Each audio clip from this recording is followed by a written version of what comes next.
Chapter 342. Right now, she was only a daughter born of a concubine. If she openly went against the Lu residents, her future husband, Wu Majun, might not treat her well if he was slightly more powerful. Thinking of Hui Jun, who had a beauty that could captivate even the birds, and then thinking of the fragrance that lingered around her body, that noble and charming temperament, even she, as a woman, could not help but be tempted, let alone her future husband. She recalled Jiang Pengji's comment about Wu Majun, "I'd rather not eat meat for 3 days than go without a woman for 1 day." She felt indignant and jealous. Just wait and see. The concubine's daughter endured her grievances and returned to her own courtyard. She immediately saw her mother's silent expression and immediately became angry. Scram! What a good-for-nothing. The concubine's daughter lifted her leg and kicked away the birth mother, who was cleaning up the dowry. She was not young, but she was very strong. She kicked her in the chest and even tried to kill her. The surrounding maids were angry but did not dare to say anything. They all lowered their heads for fear of angering this concubine's daughter who had a vicious and unpredictable temperament.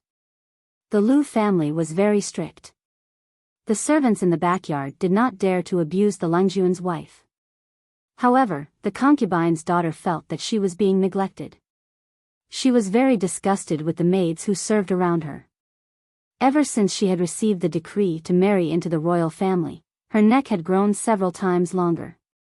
The woman who was kicked clutched her chest and stood up.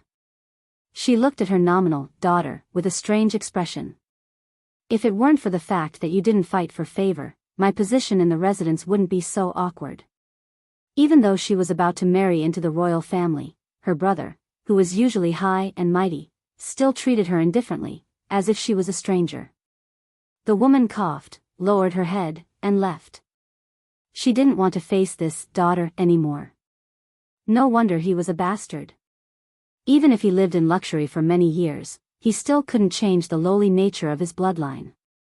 The indifferent reaction of the birth mother enraged the concubine's daughter even more. She forcibly broke her nails and slowly put away the viciousness on her face. She sat in front of the dressing mirror as if nothing had happened. Today was the first day of marriage. As the bride, she could not get angry frequently. She carefully combed her makeup and put on her most beautiful makeup. Her young and tender face was surprisingly full of charm. She asked her maid to imitate Huijuan's makeup, and the result was indeed stunning. However, her personal maidservant was the one who felt gloomy. Why did the appearance of his second Nyangzi vaguely resemble that of Huijun? Especially after applying the same heavy makeup, at first glance, they looked like two different models, one big and one small. However, Huijuan's appearance, temperament, body fragrance, temperament, methods, all of these completely crushed second Nyangzi. When the two of them were put together, one seemed to be a masterpiece that excelled the heavens and exhausted all the love of the creator, while the other was an inferior imitation. If it wasn't for Huijuan's age and the fact that she had been with the second lady for so many years, she would have suspected that the bride had been substituted by someone else. As he thought about it, he helped the concubine's daughter put on makeup, and then helped her put on a brand new and luxurious bright red dress. The style of the dress was similar to a wedding dress, and it was considered as a wedding dress. Hejin County was quite a distance from Shangjing. The bride couldn't just wear the same wedding dress all the time. The auspicious time had arrived, and the wedding procession was ready to set off. Jiang Pengji was dressed in a festive brocade dress. As the elder brother, she carried her sister out of the manor and into the magnificent wedding carriage. She looked up at the sky, and the time was just right. She immediately got on the back of White and walked at the front of the procession. She shouted, "The auspicious time has arrived, let's go." Jiang Pengji led the way in front. The newly decorated, festive, and mighty White walked with its head held high. The other horses and old bulls all fell silent. In the corner, Su Ke couldn't help but nag at Xuanmei until the procession set off. "Husband, you should go with Lang Jun. I will take care of everything at home." Xuanmei saw that there wasn't much time left, so she quickly interrupted Su Ke. When the crowd wasn't paying attention, she cupped his face and kissed him gently. Take care. Su Ke was dumbfounded. In the end, he even forgot how to get into the carriage. He silently raised his hand and rubbed his cheek. He couldn't help but blush and spit at the thought of his new wife being so bold in public. What a joke. He felt that he had married a fake virtuous wife. Where was the shyness and awkwardness that he had promised? The wedding procession was luxurious. In addition to the guards assigned by the Lu residents, there were also 5,000 majestic guards in armor. The guards were naturally assigned by the imperial court to ensure the safety of the future fourth princess. According to the custom, the bride who married far away had to sit in the wedding carriage and walk around the inner city. At the same time, they had to show the strength of their family. When the wedding procession had just walked around the inner city and walked out of the city gate, the porter at the end of the procession had just picked up the dowry. Although there was no festive music, the atmosphere was not quiet.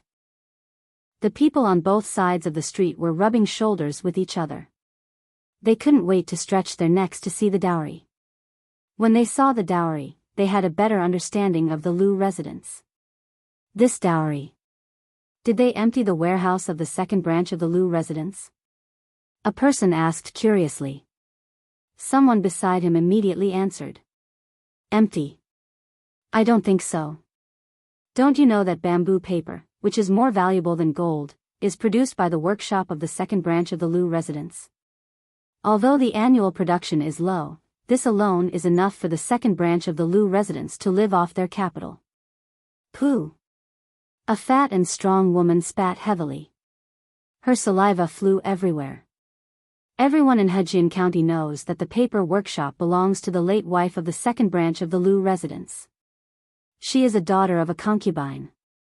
How dare she covet the property of the first wife? The crowd was speechless. This. If the second branch of the Lu residence didn't touch the late wife's property, how could they gather so much dowry? Many people were silent when this question was asked. I heard from my wife that the first branch of the Lu family is doing well, but the other branches are stingy. Governor Lu is so rich, but he doesn't want to help the main family. Instead, he gives so much face to a daughter of a concubine. It's unbelievable, after all, she is a daughter who married into the royal family. Even if she is a daughter of a concubine, she is still his own flesh and blood. He must treat her well, the crowd was talking. These trivial discussions occasionally drifted into the ears of the daughter of a concubine. Her expression immediately froze. Even if she is a daughter of a concubine? So what if she is a daughter of a concubine? Isn't a daughter of a concubine father's daughter? Why do the sons and daughters of the first wife have so many privileges while she, a daughter of a concubine, has to be looked down upon by everyone? She couldn't help but bite her lower lip. Her eyes flashed with complex malice. No, she must snatch her husband's love before Huijun does. Only by giving birth to a royal grandson could she really stand firm. No one could look down on her. On the other side, the carriage of the bride was much simpler. Huijun was wearing a simple red dress. She had a faint smile on her face. She looked like she was not sitting in a simple carriage, but in a magnificent palace. No one knew that she was holding a small bottle in her sleeve. There was a golden pill in it. I Ching pill. Chapter 343. Kuzagio Chi Fan, it's so boring. Why aren't there any robbers? Lo Siji Lianmeng, although I also feel that the live stream has been boring these days, bandits would not come to die if they had any brains. Money can tempt people, but they must be alive to enjoy it. Not to mention the streamer, who is a killing machine in human form. The other 5,000 guards are not just for show. They are all wearing armor and holding spears and halberds. Small-scale bandits would not dare to rob them. Tonsillitis, #facepalm. As a newbie in the live stream, I think it's not boring to watch the streamer copy the first aid treatment. Note, that's right. I think it's good to have such plain content. I hope the streamer can carry forward the first aid knowledge in this dimension and create the noble profession of nurse in advance to improve the social status of the disadvantaged women. It took a long time to travel from Hejian to Shangjing. With the 5,000 guards outside, the bandits did not dare to show up. Jiang Pengji naturally had some free time. Since she had nothing to do, she put the first aid knowledge on the battlefield on the agenda. She picked up the brush and copied it seriously. Slowly, she accumulated 300 to 400 pages. Takshu ground the ink for Jiang Pengji and persisted for a few days. One day, she finally could not hold back her curiosity and asked, "Your servant has been copying in the carriage these days. What are you writing?" Jiang Pengji had just finished copying one page. She checked it carefully to make sure there were no mistakes. Then, she dried the ink with an incense burner. "It's nothing. It's just some simple Qihuang medical skills." Jiang Pengji put the dried paper into the box and took out a new piece of paper. She spread it on the table. The carriage was still bumpy, but it did not affect her neat handwriting. Takshu grinded the ink and smiled. "Qihuang medical skills? Since when are you interested in these unorthodox things?" Jiang Pengji said, "Medical skills can save lives. It's better to know more about it. Who knows when it will come in handy? In my opinion, this is the right way." After hearing her explanation, Takshu was no longer interested. Her Lang Jun was indeed very smart and had a strong learning ability, but how could Qihuang medical skills be mastered so easily? Even if she started to study it now, she would only reach the level of an apprentice in 3 to 5 years. Time passed quickly as Jiang Pengji copied the book in silence. The bright full moon had already quietly risen outside. Everyone stopped their journey and started a fire to cook. Takshu covered her mouth with her hand and yawned sleepily.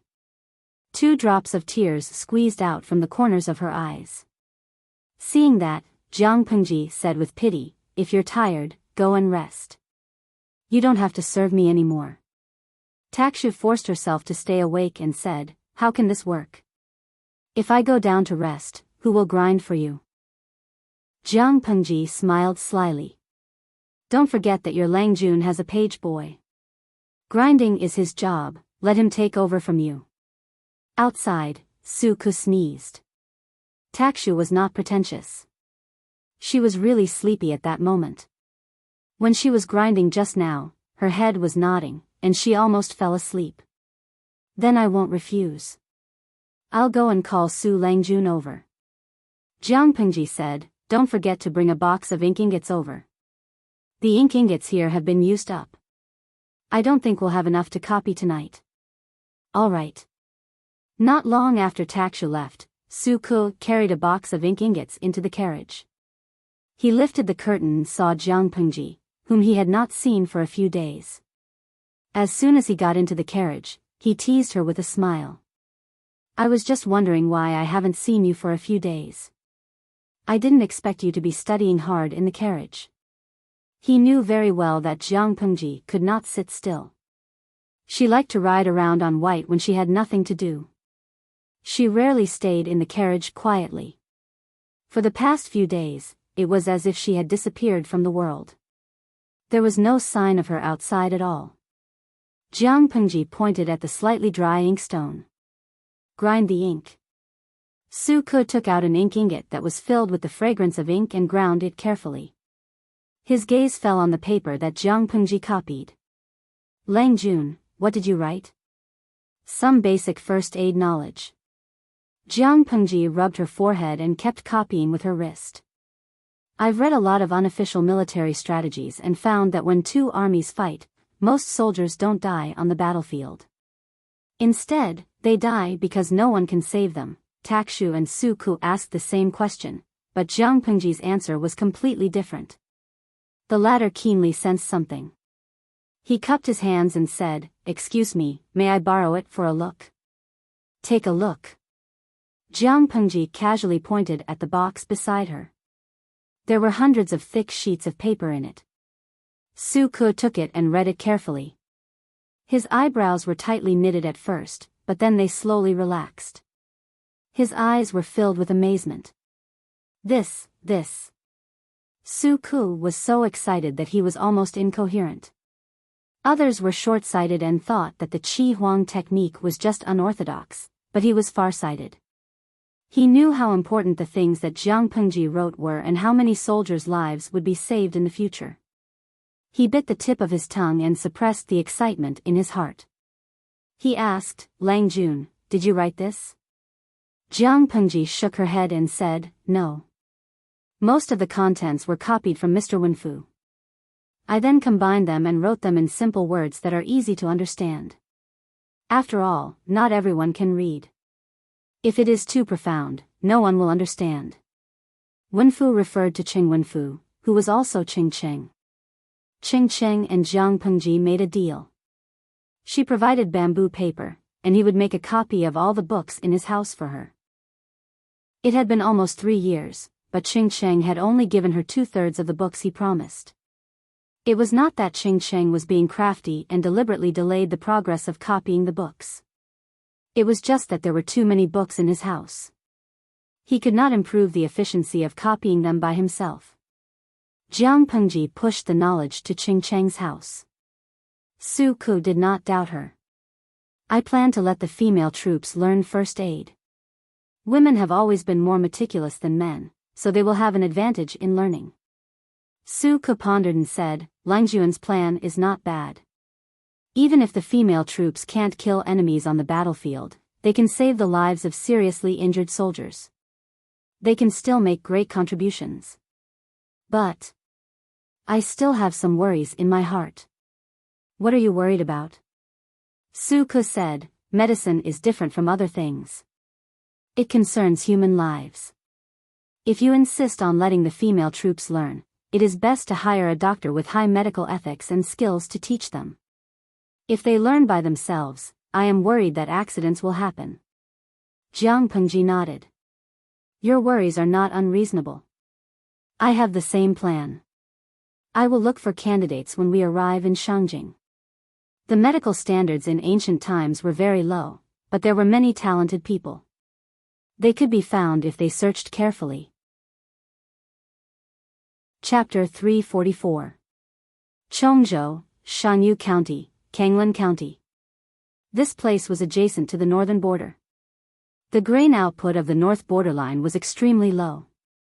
Often, groups of horse bandits would rob houses, robbing gold, silver, jewelry, rice, and livestock. If a slightly younger and more beautiful woman was caught, it would be even harder for her to escape the clutches of the devil. Qiguan Rang's mother had met with such a calamity. She had no choice but to bear him. However, at that time, the northern borderline was still afraid of Dongqing's national power. When Qiguan Rang's mother was sent back, she was already 3 months pregnant. She had lost her virginity before marriage and was pregnant. The neighbors were gossiping about her, and her father and mother refused to acknowledge her. She could only grit her teeth and marry Qiguan Rang's father with tears in her eyes. After that, they settled in Shanyu County. This was a thing that happened more than 20 years ago. It was also the norm at that time. Therefore, there were many people like Qiguan Rang. The foreign tribes of the northern borderline refused to acknowledge their existence, and the people of Dongqing saw it as a disgrace. They were like rats in a bellows, suffering from both sides. Ever since the 3 cities in Shanyu County fell into the hands of the northern borderline, the lives of the people living in the border areas became more difficult. Every family closed their doors and windows, and women did not dare to show their faces. There were many horse bandits, and they came and went like the wind. They would leave immediately after a robbery, and change places after a fight. It was impossible to catch them even if they wanted to. Everyone was in danger, and the common people were suffering unspeakably. However, this situation had improved slightly in recent years. In the past, no one dared to come to Chongzhou to be the prefecture magistrate, so the officialdom here was like a plate of loose sand. The officials, big and small, pretended to be deaf to the grievances of the people. A few years ago, Hu County Chief Lu Shi was promoted to Chongzhou's magistrate. The people finally had a backbone. After Lu Shi took office, he put in a lot of effort to eliminate the horse bandits. Originally, he wanted to do it step by step, but after asking for Jiang Pengji's opinion, he changed his mind. A bitch will be bitched by others. The northern borderline is shameless, so why should we give them face? Jiang Pengji replied to Lu Shi's letter with a sneer, I don't believe that these horse bandits are really horse bandits. How can ordinary horse bandits get so many high-quality horses? How could an ordinary bandit be so capable of figuring out the terrain and routes so clearly? Even if there were wild highwaymen, most of them were domesticated. If they commit a crime and get caught, it's better to say that it was done by the horse bandits than by the northern borderline army. On the contrary, killing the horse bandits was a better crime than killing the soldiers of the northern borderline. The three tribes of the northern borderline did not have the face to plead for the horse bandits. After careful consideration, Lu Shi accepted Jiang Pengji's suggestion. Kill. If he caught one, he would kill one. If he caught a pair, he would kill a pair. Once the horse bandits were caught, they would be killed regardless of their crimes. All the prefectures and counties had posted official announcements, asking the commoners to immediately report any traces of horse bandits. If the report was true, there would be a handsome reward. As the saying goes, everything is difficult at the beginning. When this order was first issued, it didn't have much effect. The horse bandits did not care about these orders, and the people at the border did not dare to trust the government, so the pace of eliminating the horse bandits was stagnant. Coincidentally, at that time, Qiguan Rang brought his newlywed wife back to Shangyu County to pay their respects to their mother's soul. As soon as he heard about this, he put forward his own suggestion. Qiguan Rang said, Chongzhou has been without a leader for a long time. The people's hearts are like scattered sand and they are suspicious of the government. If we want to gather them again, it will naturally take a lot of effort. In the previous dynasty, there was Tumulisan. Why don't you follow his example? Perhaps there will be progress. Tumulisan. Lu Shi's heart was suddenly enlightened. He arranged for people to prepare for this. As long as the commoners saw that someone reported the horse bandits and received tangible benefits, it would be the most powerful propaganda. After some preparation, there was progress slowly. The days of the horse bandits became more difficult. Lu Shi's execution method for the horse bandits was very uniform. Kill them and keep the horses. After catching a few groups of horse bandits, Lu Shi discovered that other than a small number of inferior horses, the rest were all well-trained horses. Just as Jiang Pengji said, how could ordinary horse bandits get such good horses? Therefore, the identity of the horse bandits was on the verge of being revealed. Lu Shi saw through it but didn't say anything. He followed the prescribed order. He killed those who deserved to be killed and captured those who deserved to be captured. He hung their heads in public. Even if the officials of the northern borderline were as black as the bottom of a pot, he pretended that he didn't see it. After more than a year, the atmosphere in the borderline counties of the northern borderline had changed. Even though it wasn't stable and wealthy, it was much better than the days of trembling with fear in the past. Qiguan Rang brought his wife to visit his deceased mother's grave and paid a visit to his master.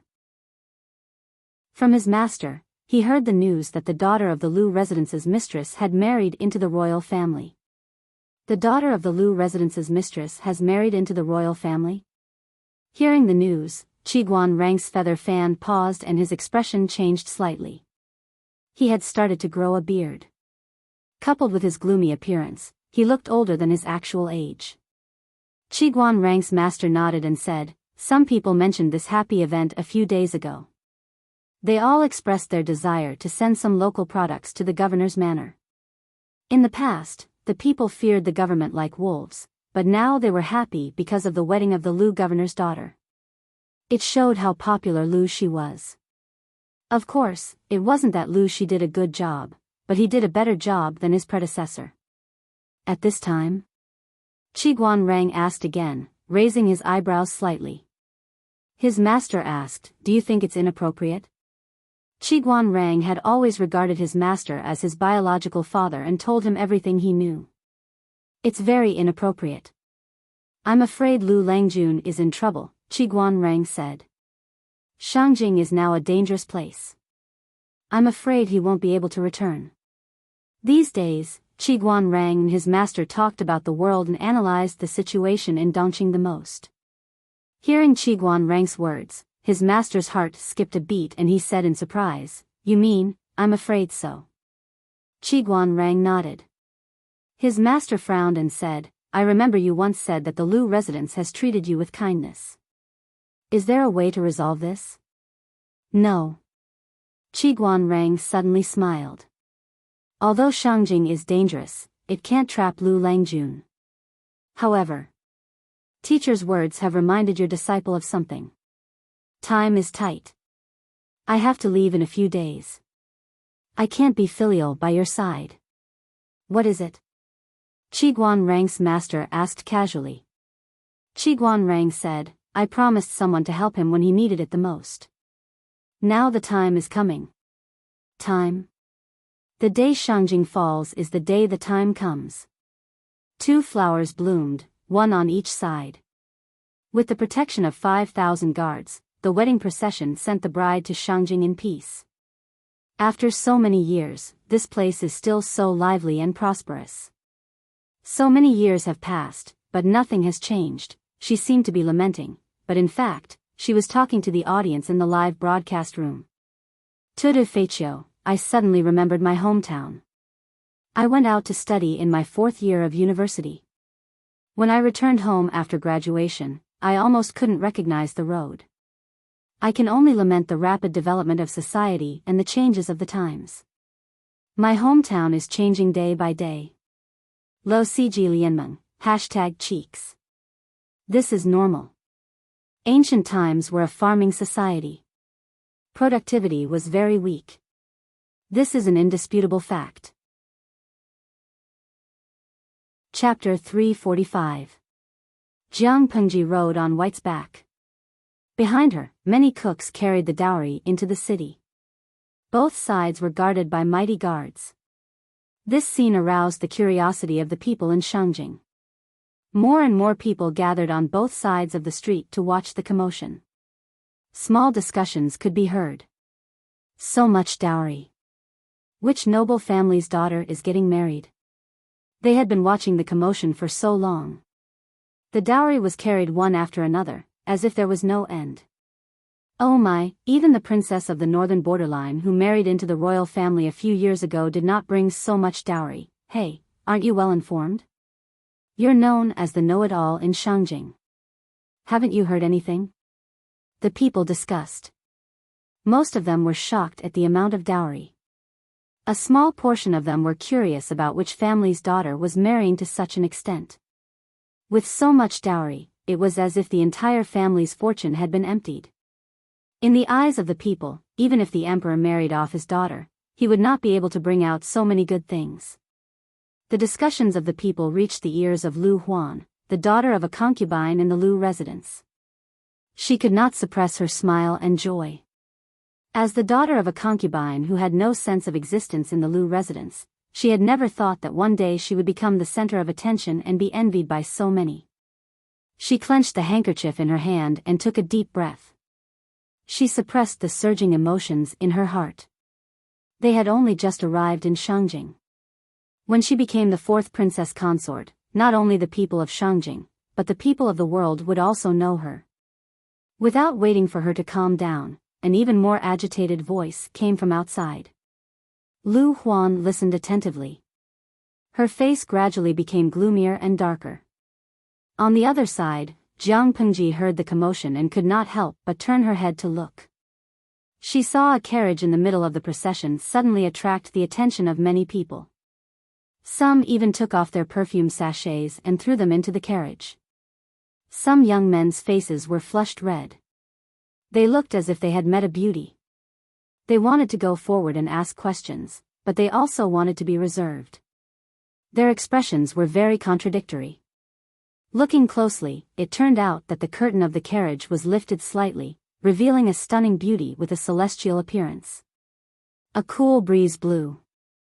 There was an indescribable fragrance in the air, intoxicating one's mind.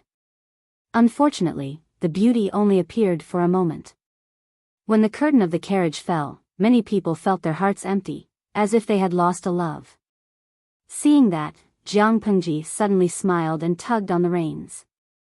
White snorted unhappily, but it still turned its head obediently and carried Jiang Pengji to the back. She asked, "Why did Huijun lift the curtain just now?" "Your servant was only curious about Shangjing City and wanted to know how prosperous this place was.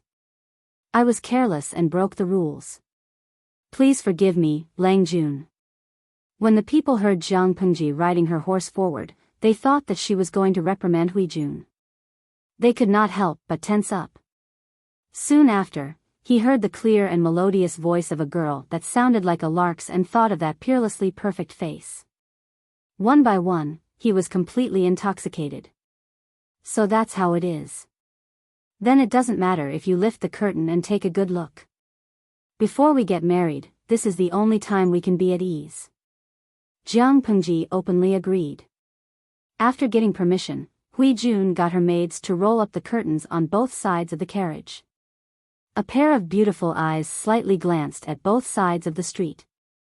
A few years ago, these places were unattainable places of bliss for her. Her filthy body was not worthy of stepping into them. Now, with such an identity, she sat in the carriage openly. The people who passed by sighed in admiration because of her appearance. Because of Huijun's actions, the originally orderly people suddenly became chaotic. There were even more enthusiastic people who chased after the carriage and threw perfume sachets. "Oh my, is this what a newlywed looks like? She's really peerless in the world. I can't forget her after one look. Even a fairy's daughter is nothing more than this." As soon as these words came out, someone immediately retorted. That person knew more about the rules. Looking at her, she's definitely not a newlywed. The carriage in front is bigger and more luxurious than this one. The person sitting inside is the real one. Not a newlywed? Then who could it be? She should be the accompanying bride, right? I heard from the scholar at the entrance of the village that all rich and powerful families have this kind of stupid rule. They prepare a few maids for their daughters and send them all to serve their son-in-law. They say it's some kind of spoiling. Don't you think this is a shame? How can there be people who cheat their daughters like this? But, why are they called rich and powerful? When the surrounding people heard this, they immediately revealed expressions of disbelief. TSK, accompanying bride. Then this son-in-law is really rich. Marrying a woman and getting 4 to 5 bed-warming maids, this accompanying bride is so beautiful. Aren't they afraid that she will steal the son-in-law's soul? Who knows, maybe their daughter is even more beautiful. As soon as these words came out, an unscrupulous hooligan suddenly chuckled, revealing a trace of a wretched smile. From what I see, this family probably has a grudge against the son-in-law. The daughter is already beautiful, and the accompanying bride is also like a fairy's daughter. If this son-in-law sees them, how can his legs walk?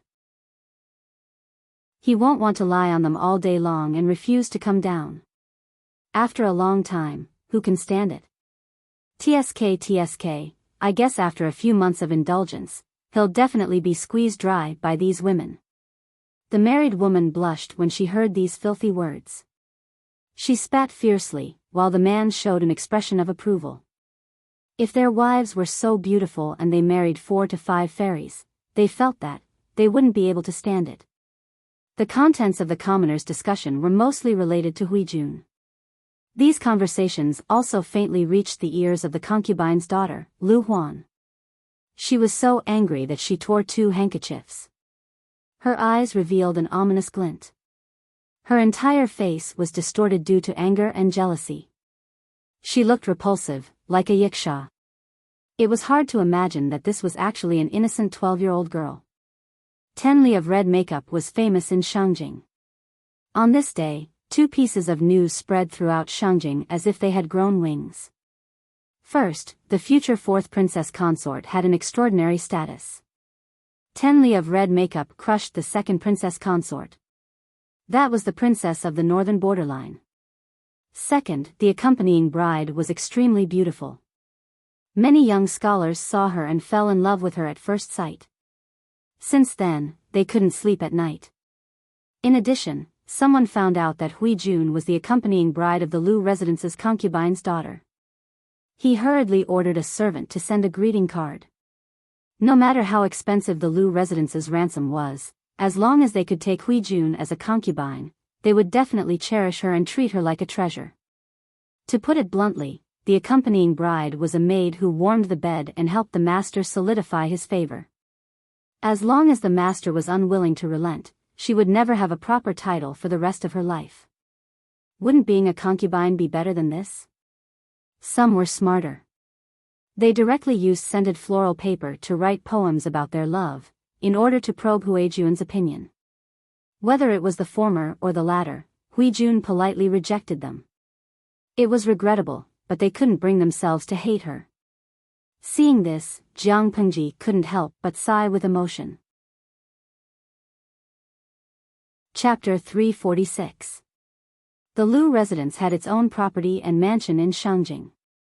The wedding procession stopped there. Lu Huan, the concubine's daughter, was also preparing to get married from there. Arranging the dowry, tidying up the mansion, arranging the servants and servants.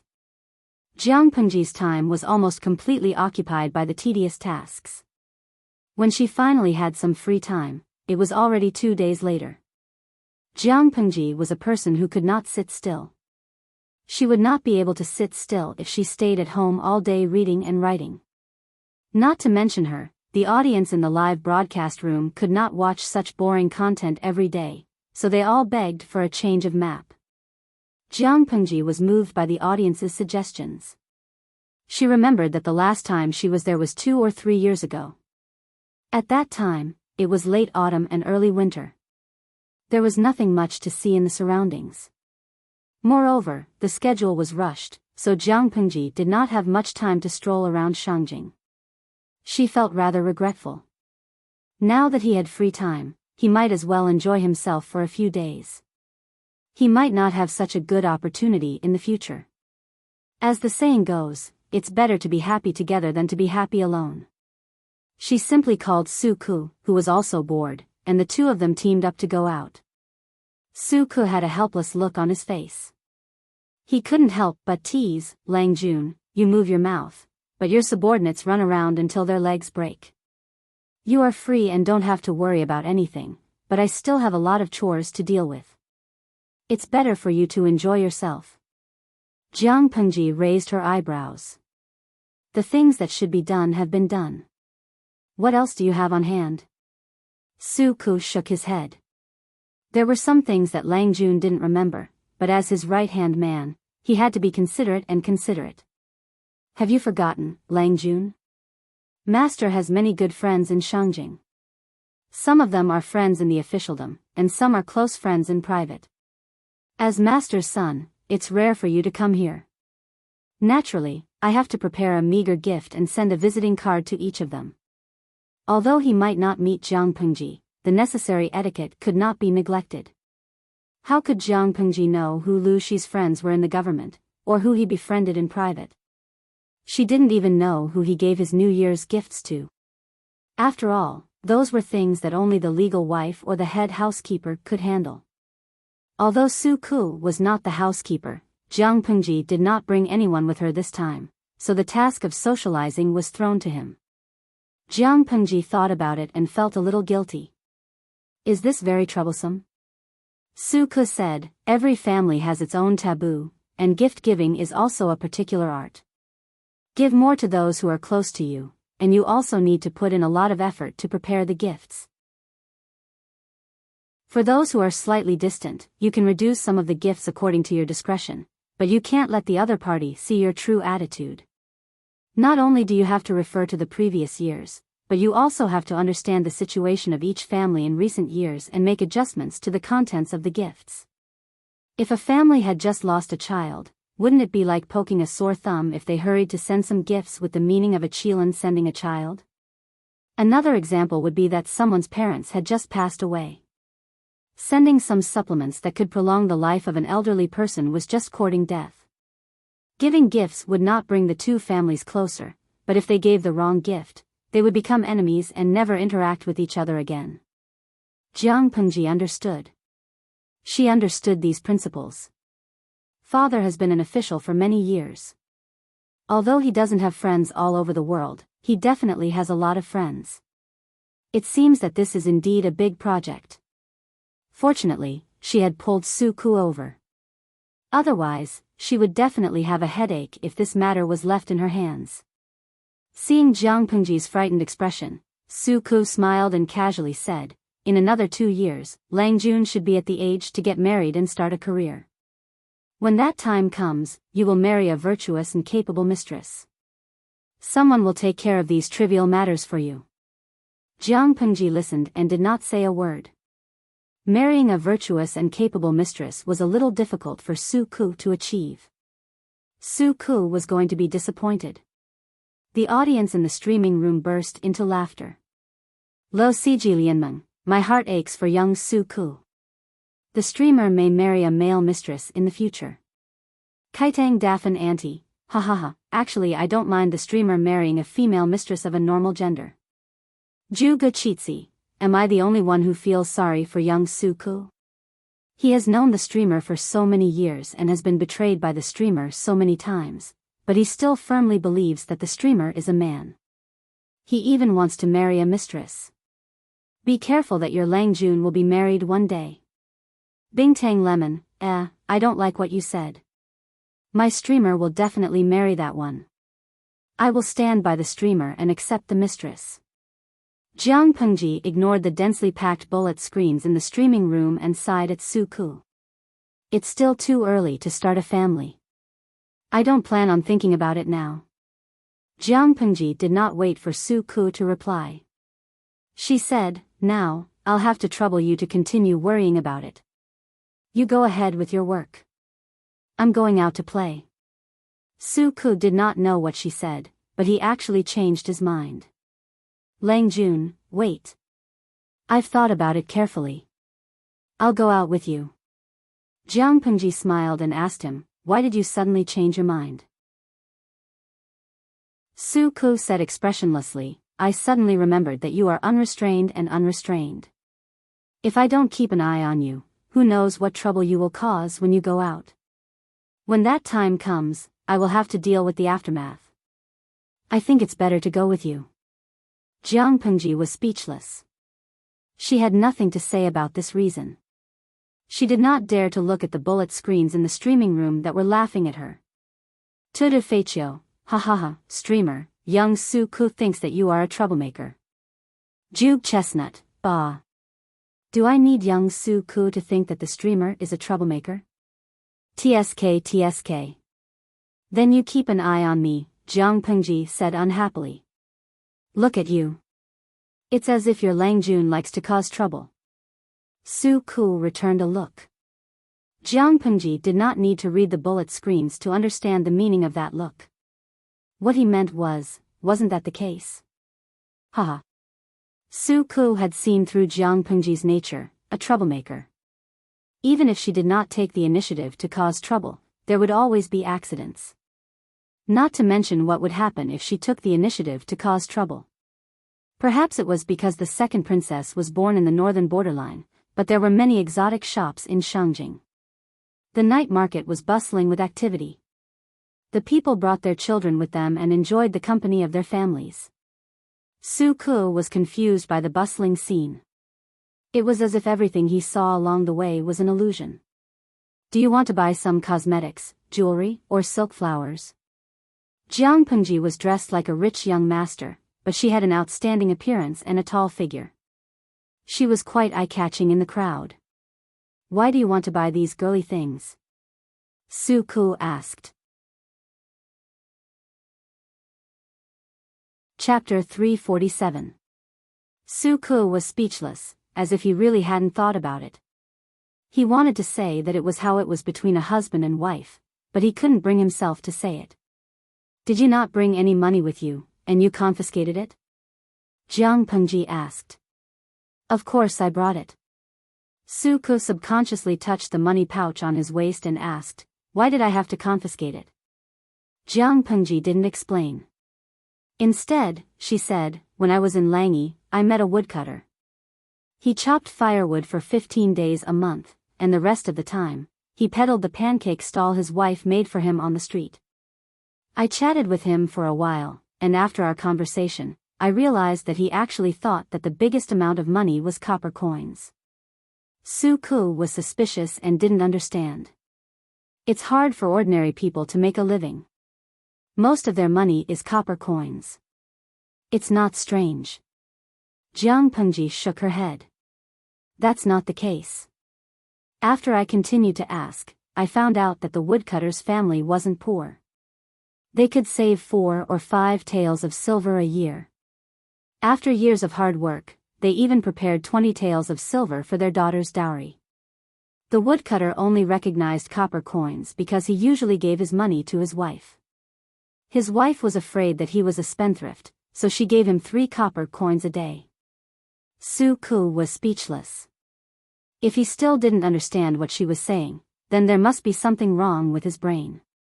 Xuanmei isn't that kind of person, although Su Ku always thought that women were in charge of the inside and men were in charge of the outside. He never thought that he would only have 3 copper coins a day. That was too miserable. Yes, so why don't you buy some trinkets if you have money? Su Ku was confused again.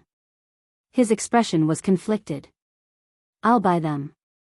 If he didn't buy them, wouldn't he be admitting that he was the woodcutter in the story who only had 3 copper coins a day? How could a man be held hostage by his wife like that? As a result, 2 men dressed in rich clothes appeared in front of many stalls, and they were all buying little things that girls love to use. Su Ku looked at them with a conflicted expression. Jiang Pengji, who was beside him, was carefully choosing her rouge and face powder. It seemed that she was quite knowledgeable. Wait. Since when did his Langjun have such a weird hobby? Not all rouge and face powder can be used. If you give the box of rouge you just picked to Xuanmei, I'm sure her face will be covered in red beans the next day. Jiang Pengji rolled her eyes. If it's more serious, you might have to find a new wife. Xuanmei had some allergies. The color of the rouge that Su Ku picked looked good, but it contained allergens that Ku was allergic to. At first, Su Ku didn't think much of it, but after listening to the latter part of the conversation, he quickly put the box back. Lang Jun, he said of it. Even though he knew that Xuanmei was once Jiang Pengji's personal maid and that the relationship between master and servant was close, as Xuanmei's husband, it was impossible for Su Ku to not care about another man who knew his wife very well. Well, you know, when I was young, I was always sick and had to drink medicine to recuperate. I had to think of ways to please them. Jiang Pengji heard the jealousy in Su Ku's words. Jiang Pengji could hear the jealousy in Su Ku's words, but she pretended not to understand and explained in a roundabout way. After all, they were newlyweds, and she could not make things difficult for them. However, there was one time when I almost made a big mistake. I gave the wrong gift. Later, I found out that Xuanmei couldn't touch that kind of thing. Since then, I've remembered it. When Su Ku heard this, the grudge in his heart disappeared. Instead, he became a little more interested. Learning about Xuanmei from Jiang Pengji felt like he was trying to please his brother-in-law and understand his wife's past. I don't know about it. I've never heard Xuanmei talk about it. Su Ku paused. He didn't know much about Xuanmei's past. They knew each other before marriage, but they didn't know much about each other. If he wanted his marriage to last, he had to know more about her in the future. At least, he couldn't make a mistake like giving the wrong gift. Jiang Pengji said, "There's plenty of time in the future." Her conversation with Su Ku was presented to the audience in the streaming room. Many of them vaguely understood her intention. Tudu Feichio, #propping chin. It's been a few years, but I still think the streamer is very gentle. Xuanmei and Su Ku weren't married blindly, but they knew very little about each other. Plus, they didn't spend much time together, so there were many hidden dangers. Even a loving couple couldn't stand such torture. The streamer was slowly guiding Su Ku to understand Xuanmei. She avoided a lot of problems. I have a pair of skateboarding shoes. She's gentle, but don't you think it's inappropriate for a woman to interact with a newlywed man for a long time? Xuanmei knows the streamer's gender. Wouldn't she mind? The bullet screen was vague, but anyone who understood could understand what she was talking about. She was worried that the streamer would become the third party in their marriage. Bingtang Lemon, please. The streamer is young Su Ke's master now. Their relationship is that of a superior and subordinate. I've never heard that a female superior can't talk to a married male subordinate. If that's the case, I might as well not hire married male subordinates in the future. The streamer was still a man to the public. They didn't say anything ambiguous. It felt like they were normal friends. She had a lot to worry about. No matter what the audience in the streaming room thought, Su Ke, a smart man, gradually understood Jiang Pengji's good intentions. The master and the servant chatted on and off. They talked about both business and personal matters. Only a few of them were related to Xuanmei. Most of them were trivial matters. Before they knew it, they had walked through more than half of the night market. Su Ke's legs were sore from walking. Seeing that he looked weak, Jiang Pengji pointed to the tea house next to her. Why don't you go upstairs and rest? Su Ke didn't force her. He nodded. However, if he knew what would happen if he went upstairs, he wouldn't go upstairs even if he had to walk until his legs broke. Instead of calling it a tea house, it was more like an elegant place frequented by literati. As soon as they walked into the hall, the air was filled with a fragrant aroma. There was also the sound of stringed instruments in their ears.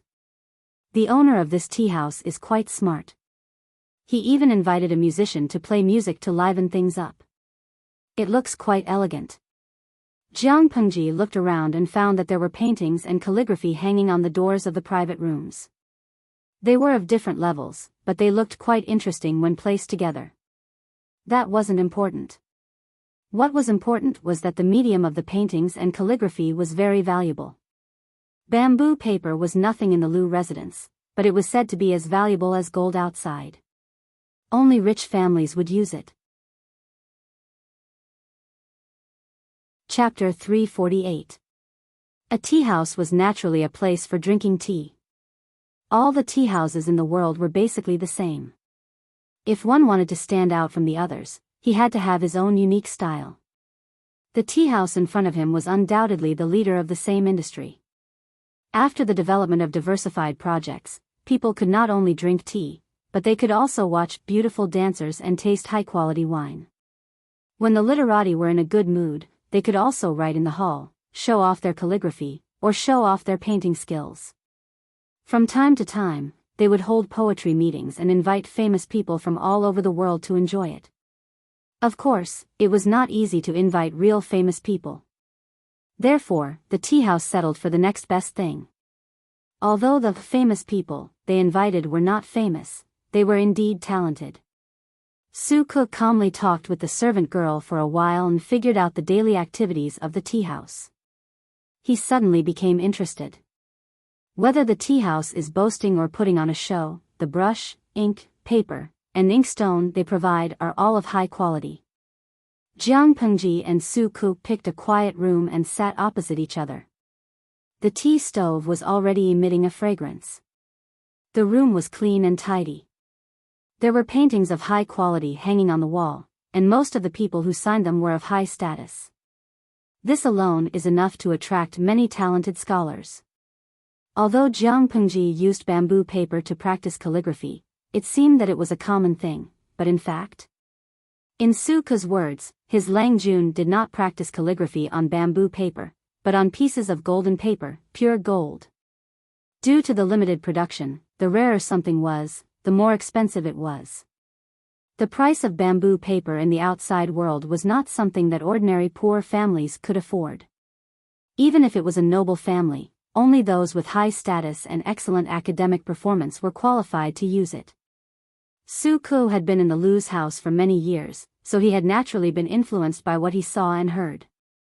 The ink provided by the tea house was the best Meng ink from Tsangzhou. The brush used was also an extremely expensive brush. As for the paper, Hejin bamboo paper was famous in the 9 prefectures, and its price was as high as its reputation. As for the inkstone, it was still the best of the best. Brush, ink, paper, and inkstone were gathered together. How could ordinary people provide them? Let alone a tea house. I wonder who's behind this tea house. If it was in the past, Suku would definitely be attracted by this kind of extravagance. Bamboo paper was the dream of many scholars, but now, his monthly allowance was an entire knife of bamboo paper, so he didn't care about this. This tea house doesn't look like a place for drinking tea. Let's not talk about other things, just the value of that brush, ink, paper, and inkstone. At this point, Suku shook his head. How was this drinking tea at a small price? It was clearly drinking gold and silver. That's why I said that the rich man behind them either has a hole in his brain, or he's rich and overbearing, or he's ambitious. Jiang Pengji smiled as she concocted a cup of tea for herself. After drinking it for so many years, she was used to adding various spices to her tea. Xiaoyu, what do you think it is? Su Ke said, Lang Jun, you've underestimated me with this question. No matter how the times change, the nature of the merchants in the world will never change. All the hustle and bustle in the world is for profit, and all the hustle and bustle in the world is for profit. Since they were willing to put in so much effort and invest so much money, they naturally had something in mind, and it was something big. It's just that I don't know which royal relative this owner is. If he wasn't a royal relative or an important minister, who had the qualifications to open a tea house in the best area of Shangjing? Even if he was qualified to open a tea house, the number of people who had the financial resources to keep the tea house running could be counted on one's fingers. After a while, the two of them thought of the same goal. They looked at each other and smiled. Jiang Pengji said, I took a look at the hall downstairs just now. Some of the paintings and calligraphy works hanging on the ceiling have a prominent background, while others are unknown or have the advantage of having a surname based on their ancestors' reputation. The few types of people that Jiang Pengji mentioned were nothing more than 2 types, the aristocratic families and the commoners. The proportion of the former was not large, while the proportion of the latter was quite high. The aristocratic families relied on their fathers and ancestors, and they could easily rise to the top. Even if they were lonely, they would still be respected and admired by the people. Most of them came to the tea house to have fun and relax. Even if they left their brush and ink, it was only on a whim. The commoners were different. There were too few opportunities for them to stand out, and the tea house provided a rather good platform. Even if they could not make a name for themselves, leaving behind their best brush and ink to compete with others would make them feel happy.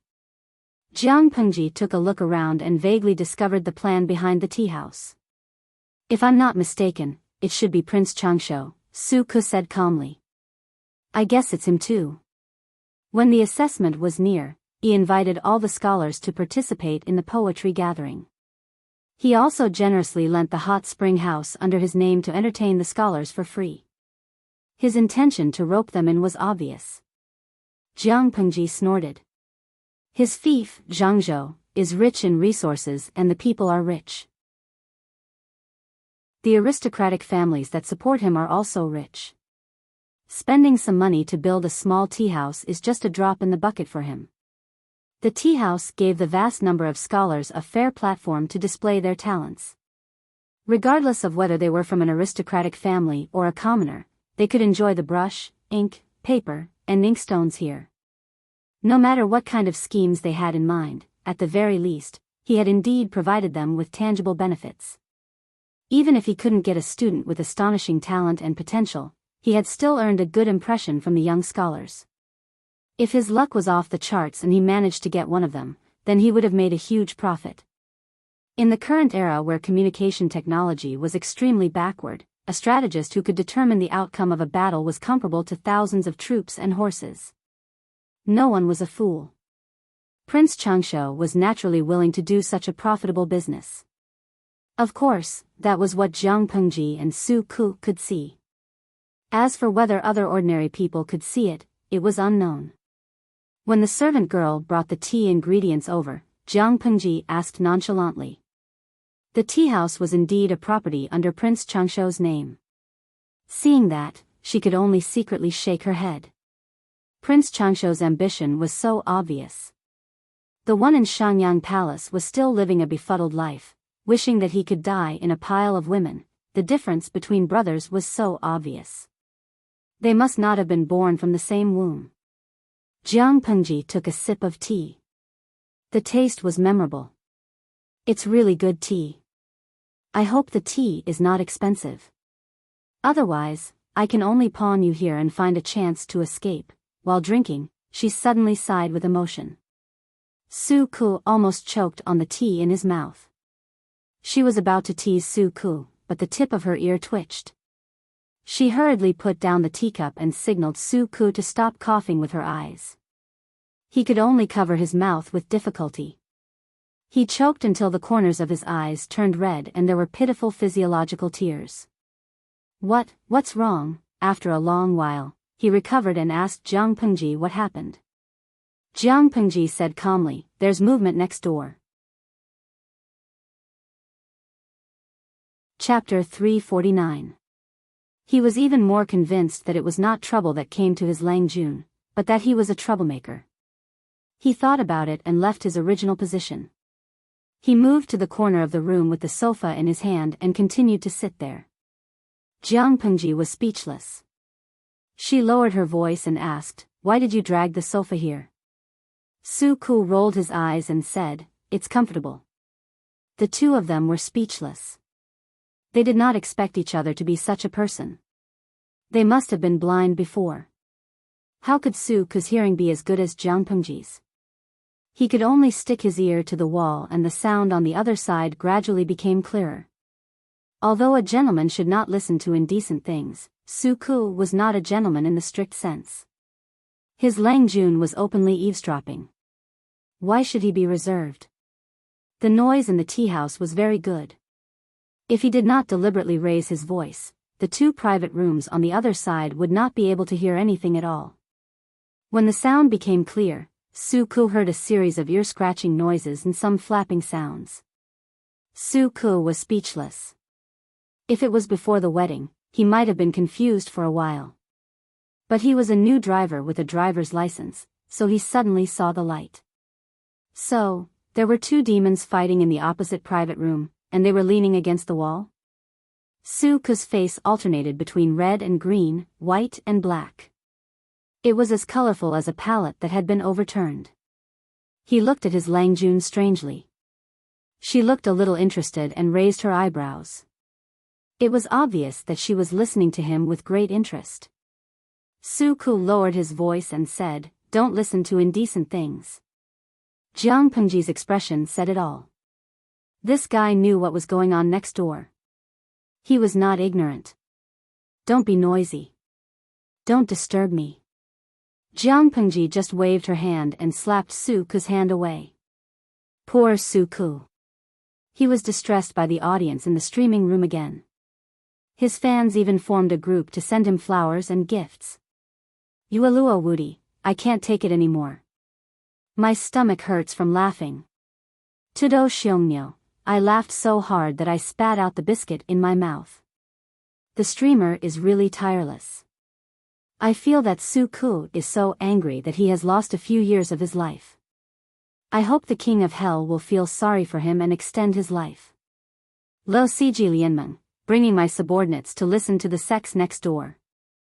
Streamer, you're the best at messing with your master. I'm impressed. Inuejia Zhuga Chinma, this group of people only knows how to ha ha ha.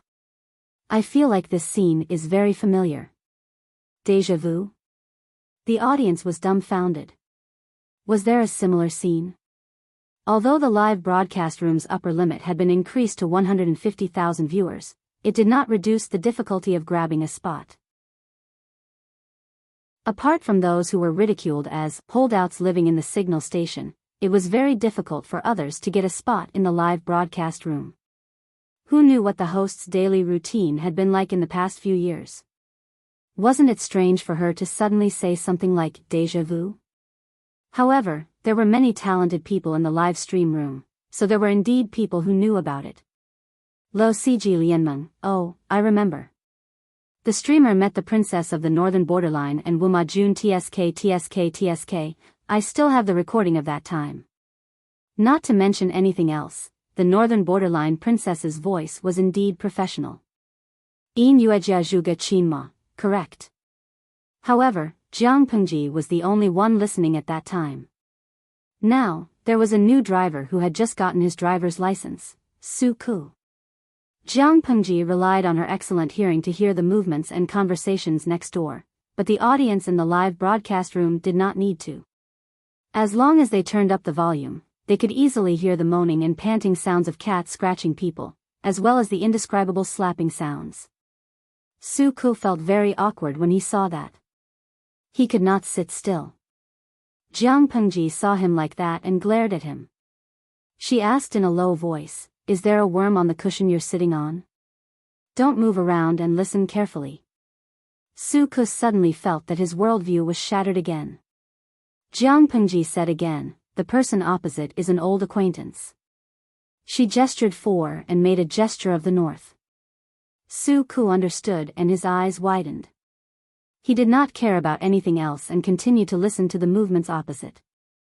The two of them were lucky. The person opposite had messed around a few times before.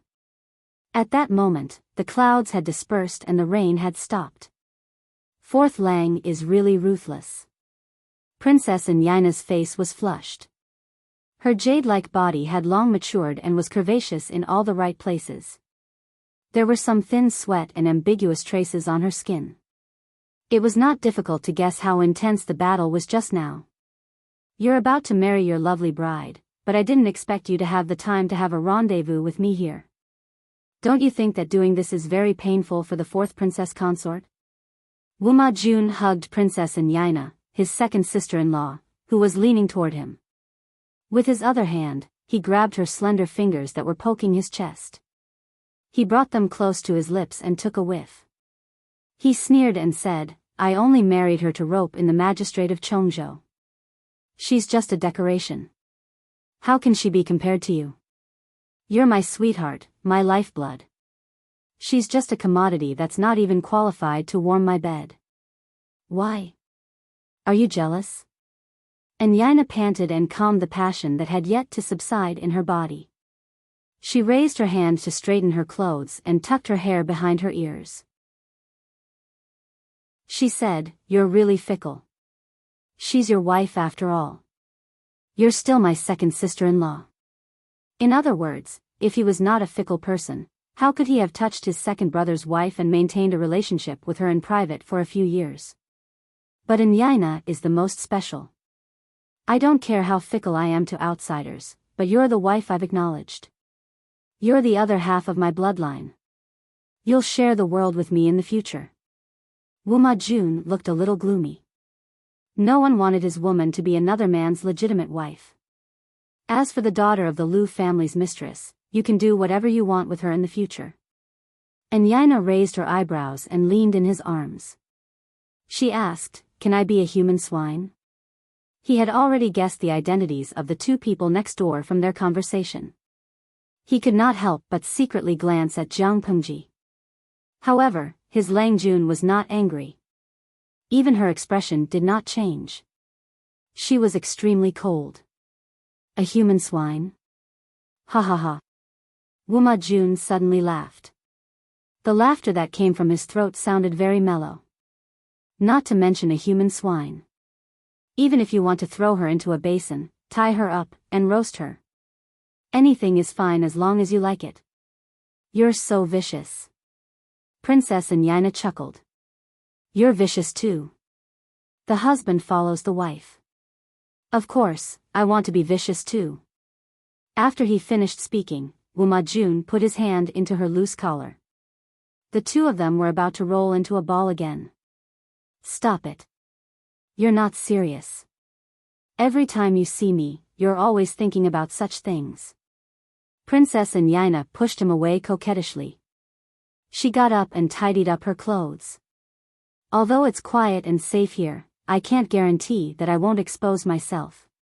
Your second brother has been watching me carefully. Don't go overboard. Wuma Jun's face darkened when he heard her mention his second brother.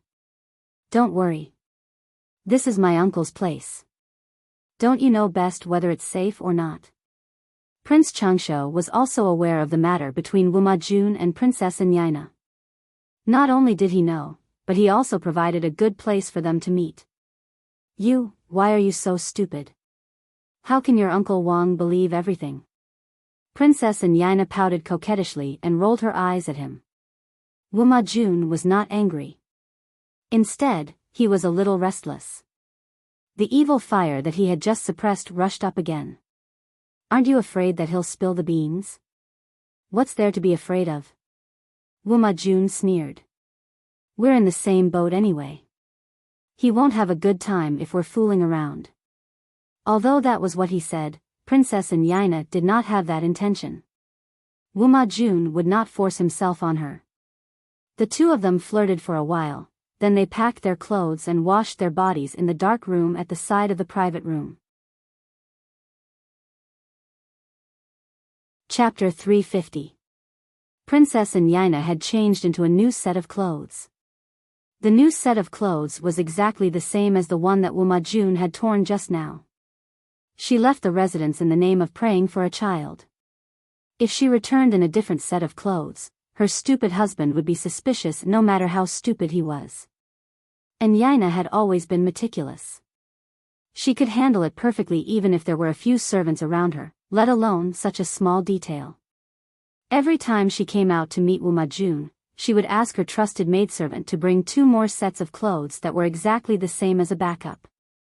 Wuma Jun's eyes lingered on her beautiful body. He was restless as he watched her put on her clothes one by one. If it were not for the fact that it was a little late, he really wanted to fool around with Enyina. Apart from other things, this woman was very open on the couch. She had too many tricks for him to take in.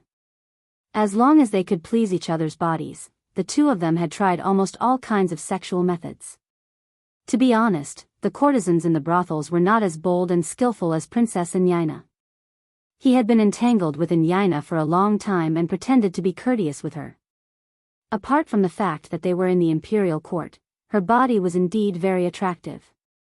Wuma Jun had already entered the imperial court to participate in politics. The position of the concubine was still vacant in the backyard. He did not have any concubines, nor did he have any official concubines. However, those women were too reserved and boring. He felt like he was playing with a piece of wood when he was having sex with them. Haven't you seen enough just now? Princess Enyina glanced at him flirtatiously. She was like a cat gently scratching the most itchy piece of meat. She was not satisfied at all. Of course not. I can't wait to die of exhaustion on you, Wuma Jun answered naturally. Damn you. You're not serious at all. Princess Enyina pouted coquettishly. She put on the veil next to her and said, It's getting late. I should go back. If I go back late, your second brother will definitely be angry. It won't be so easy for me to leave the residence.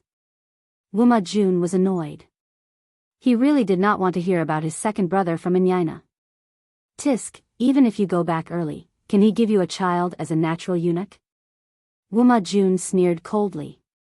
Although his second brother was not a eunuch and could use that thing, he could not impregnate a woman. Wuma Jun heard the news from Enyina. He was very shocked when he heard it. Later on, he sent people to investigate secretly. He even found the old palace maids and female officials who had been released from the palace many years ago. After a lot of effort, he finally confirmed that what Enyina said was true. His second brother was indeed a natural eunuch who was unable to impregnate a woman. This unmentionable illness was not innate.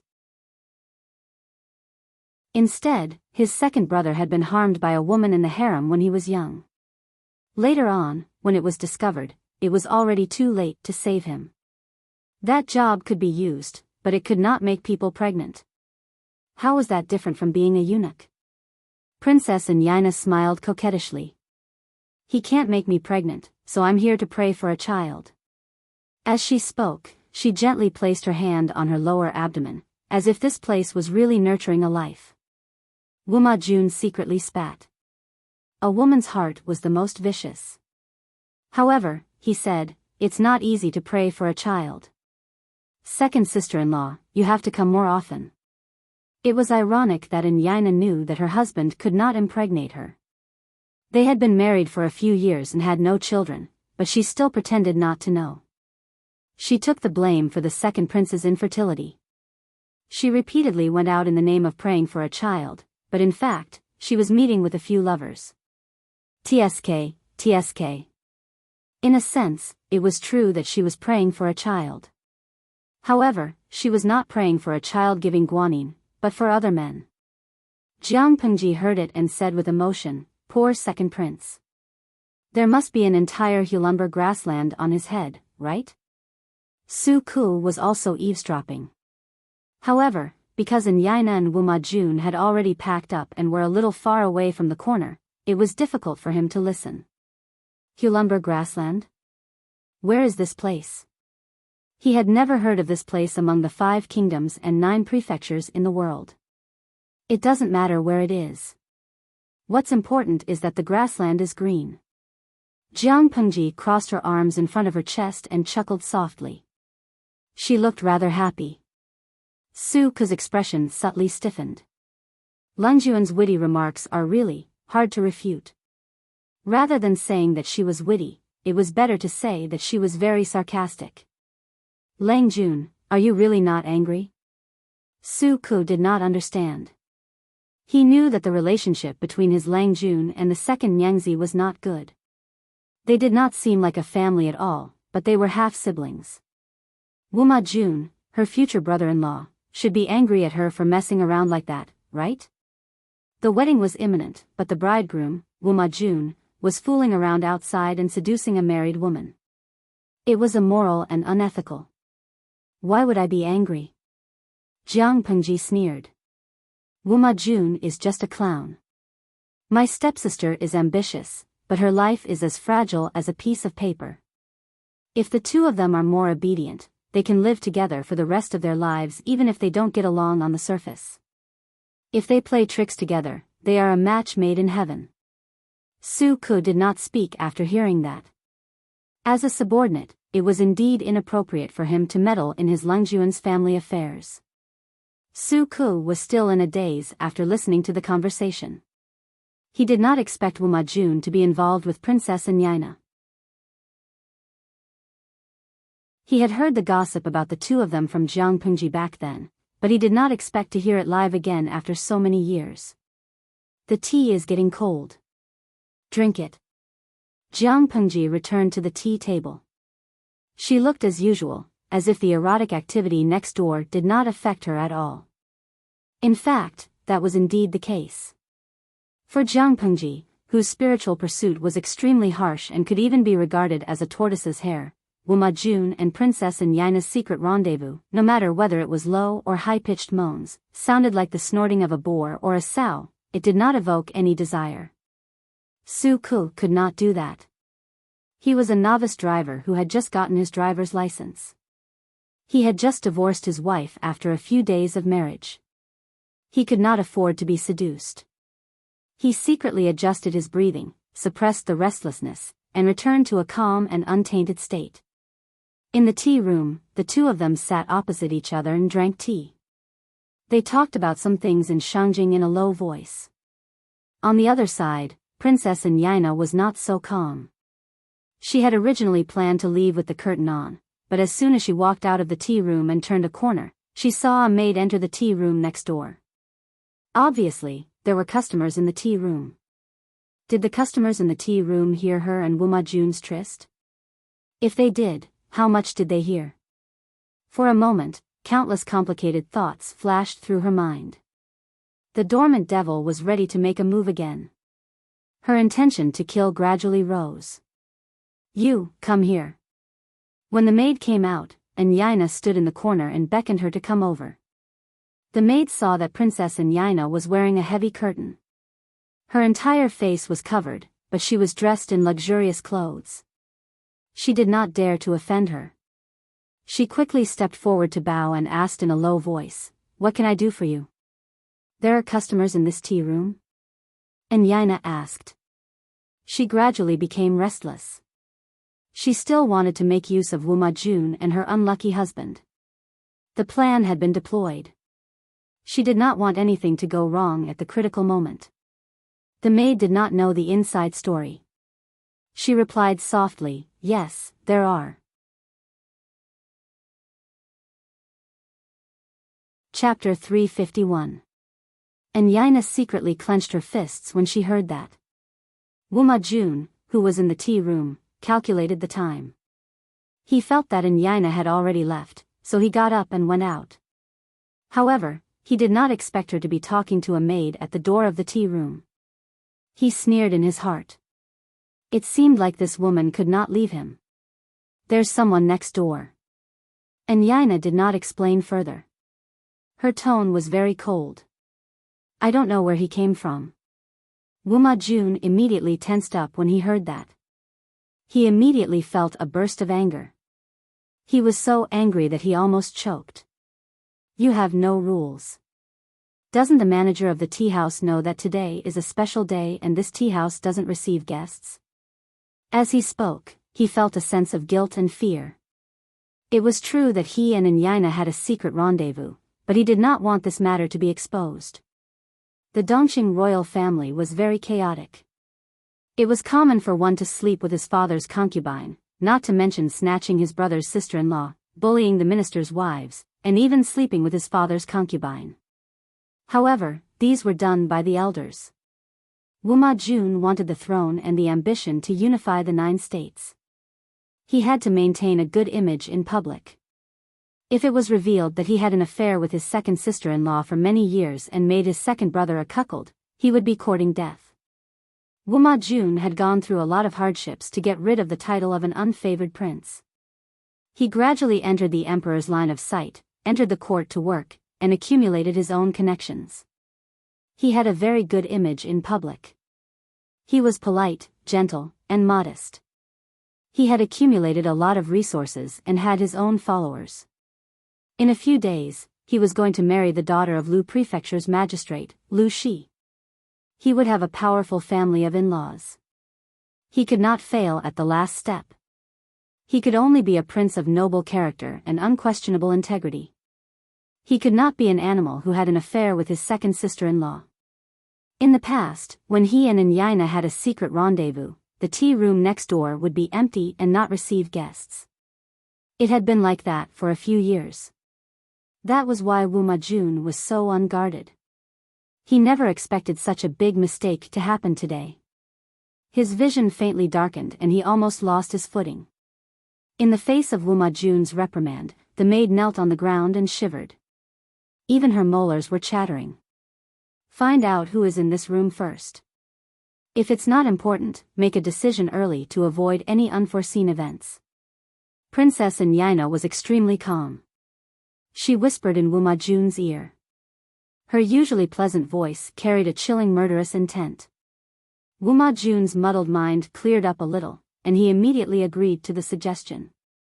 Between himself and others, he would naturally choose himself. Whoever stood in his path to success would be the one to die. Thinking of this, a ferocious killing intent flashed across his face. Enyina sneered secretly when she saw that. Dongqing was nothing more than a country of etiquette. From top to bottom, they were all beasts wearing delicate clothes. "I know," Wumajun replied coldly.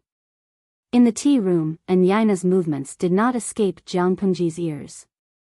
She did not ignore the malice and murderous aura coming from her. Jiang Pengji picked up the teacup and took a sip, then stood up gracefully.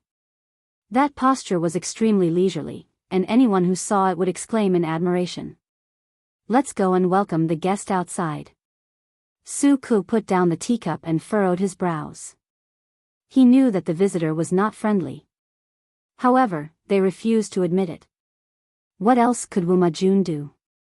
Could it be that this person had the courage to kill his Langjun? Outside the house, Wumajun had just come up with a few schemes in his mind. He was thinking about how to deal with the person quietly. All of a sudden, the door was opened from the inside. Xiaoyu, you'd better bring enough money with you. Otherwise, I'll really have to pawn you here today. As soon as the door was opened, a clear voice became clearer. Wuma Jun and Princess Yaina subconsciously looked in the direction of the voice. Two young men walked out one after the other. The one in front was tall and handsome, while the one behind deliberately lagged behind by 3 steps. He was a head taller than the one in front, and his expression was cold and hard, and his lips were thin.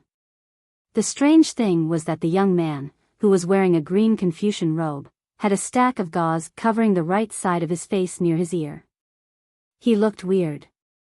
Wuma Jun's killing intent surged in his heart, but when he saw Jiang Pengji's face clearly, he suddenly felt like he was struck by lightning. At that moment, Jiang Pengji, coincidentally, saw him. Her eyes lit up, and she walked toward him. Zhengzi? Is that you? The young man's voice was a little uncertain. When he got closer, it all turned into joy. Su Ku secretly laughed behind him. Lang Jun had good acting skills. Wuma Jun resisted the urge to break into a run. He braced himself and cupped his hands at Jiang Pengji. Lanting. Hey, you're treating me like an outsider if you just call me Lanting. You'll be my brother-in-law in a few days. We're family. You don't have to be so polite. Jiang Pengji smiled. There was not a trace of gloom on her face. Her eyes were bright, and her breathing and expression were 100% on point. Even if she was putting on a show, even if she was lying with her eyes open, she could still make the most perfect response. When Princess Yaina heard their conversation, her beautiful eyes darkened. She guessed Jiang Pengji's identity in her heart and felt that it was rather tricky. Wuma Jun was the brother of the princess's wife and the second legitimate son of Lu Shi. His identity could not be touched. Since he could not be touched, he would sound her out to see if she had heard anything that she should not have in the tea room. Obviously, Wuma Jun thought so too. If that's the case, then I won't stand on ceremony and call you brother-in-law. Wuma Jun smiled and chatted with Jiang Pengji, as if they were very close. When they were almost done chatting and the atmosphere was heated up, he pretended to inadvertently change the topic to the tea room. Jiang Pengji knew his intention, so she took the initiative to invite them into the tea room. She was not curious about Yaina's identity. It was as if she was just Wuma Jun's concubine. It was a normal reaction. Even the brother-in-law had no right to control his future brother-in-law's concubine, so he could only choose to ignore her. She asked the maid to clean up the tea table and serve new tea ingredients and tea sets. Wuma Jun asked, "Why did you come here to drink tea?" "To accompany Xiaoyu to buy things for his new wife." TSK. They're already married, but they're still so sweet. Jiang Pengji directly put all the blame on Su Ku with one sentence. Su Ku could not say anything about it. Wuma Jun had a low threshold for laughter. After hearing that, he clapped his hands and laughed, as if he was really amused. Jiang Pengji continued, "He's tall and strong, so he's not afraid of getting tired. My 2 thin legs can't take it. I saw that there's a tea room here, so I came up to rest. Speaking of which, this is a good place. It's obviously a busy city, but it's quiet after I came up. It's just a little deserted." Wuma Jun said, "That's not right. It's an elegant place. If it's filled with noise from the outside world, won't it spoil the atmosphere?" "That's true. If that's the case, it'll be inferior and appear vulgar." Jiang Pengji smiled and said, "After listening to your explanation, this tea room actually has some hidden interest in the city. However, I'm worried that the tea here is expensive, so I don't dare to come here often."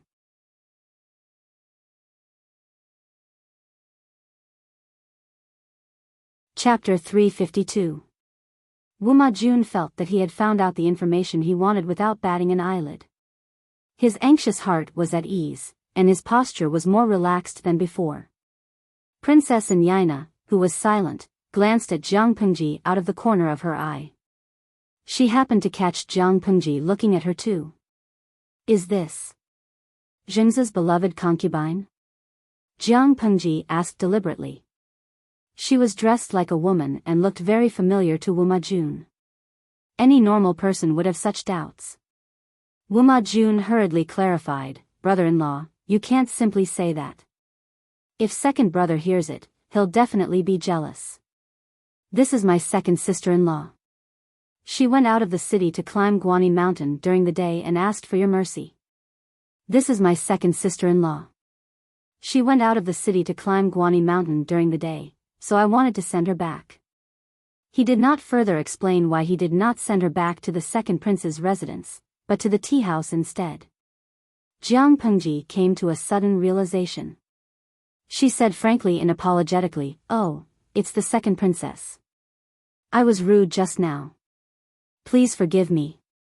And Yaina took the opportunity to secretly size up Jiang Pengji. She was completely at ease when she saw that there was indeed nothing unusual about her expression. It's okay. I can't blame Lang Jun for suspecting me just now. It was indeed my fault. And Yaina did not let Jiang Pengji apologize and salute. She smiled sweetly to smooth things over. I wonder if Lang Jun heard anything just now. And Yaina suddenly asked. She still had a smile on her face. She curled her fingers like an orchid and pretended to tuck her hair behind her ears. One could not see any panic or guilt from her posture. It was as if the question just now was normal, as if she was asking about the weather. Although she asked that, her mesmerizing eyes were secretly observing Jiang Pengji's reaction and expression. Jiang Pengji was experienced. How could she be tricked by such a simple trick? She frowned as if she was puzzled. Her dark eyes were filled with doubt. She asked, "What happened?" Upon seeing that, Yaina felt relieved. She quickly thought of a suitable excuse and said, "Lang Jun, you don't know. I was taking a nap in the next room just now and heard some rustling. I was too tired from praying to Guanyin during the day, so I couldn't open my eyes. After waiting for a while, when I woke up, I found that I had lost a valuable item. It must have been a thief." She smiled bitterly as she spoke, as if that thing was very important to her. A thief broke into the tea house? Jiang Pengji furrowed her brows and asked seriously, "What did the second princess consort lose?" "If it's a personal item, once the thief spreads it, it may cause great damage to your reputation. You must catch him as soon as possible." And Yaina pursed her lips and revealed a bitter expression. "Thank you for your concern, Lu Langjun." Perhaps the thief knew how powerful he was, so he didn't steal anything valuable. He only took a few money bags and lost some ordinary belongings. It's just that there's a handful of soil in the purse that I brought from my hometown. I always carry it with me to remind myself not to forget my roots. Now that it's been stolen by the thief, I'm in a panic." And Yaina left her hometown alone and married into Dongqing. No one could say that it was not good for her to carry her hometown with her. Jiang Pengji could not help but look moved.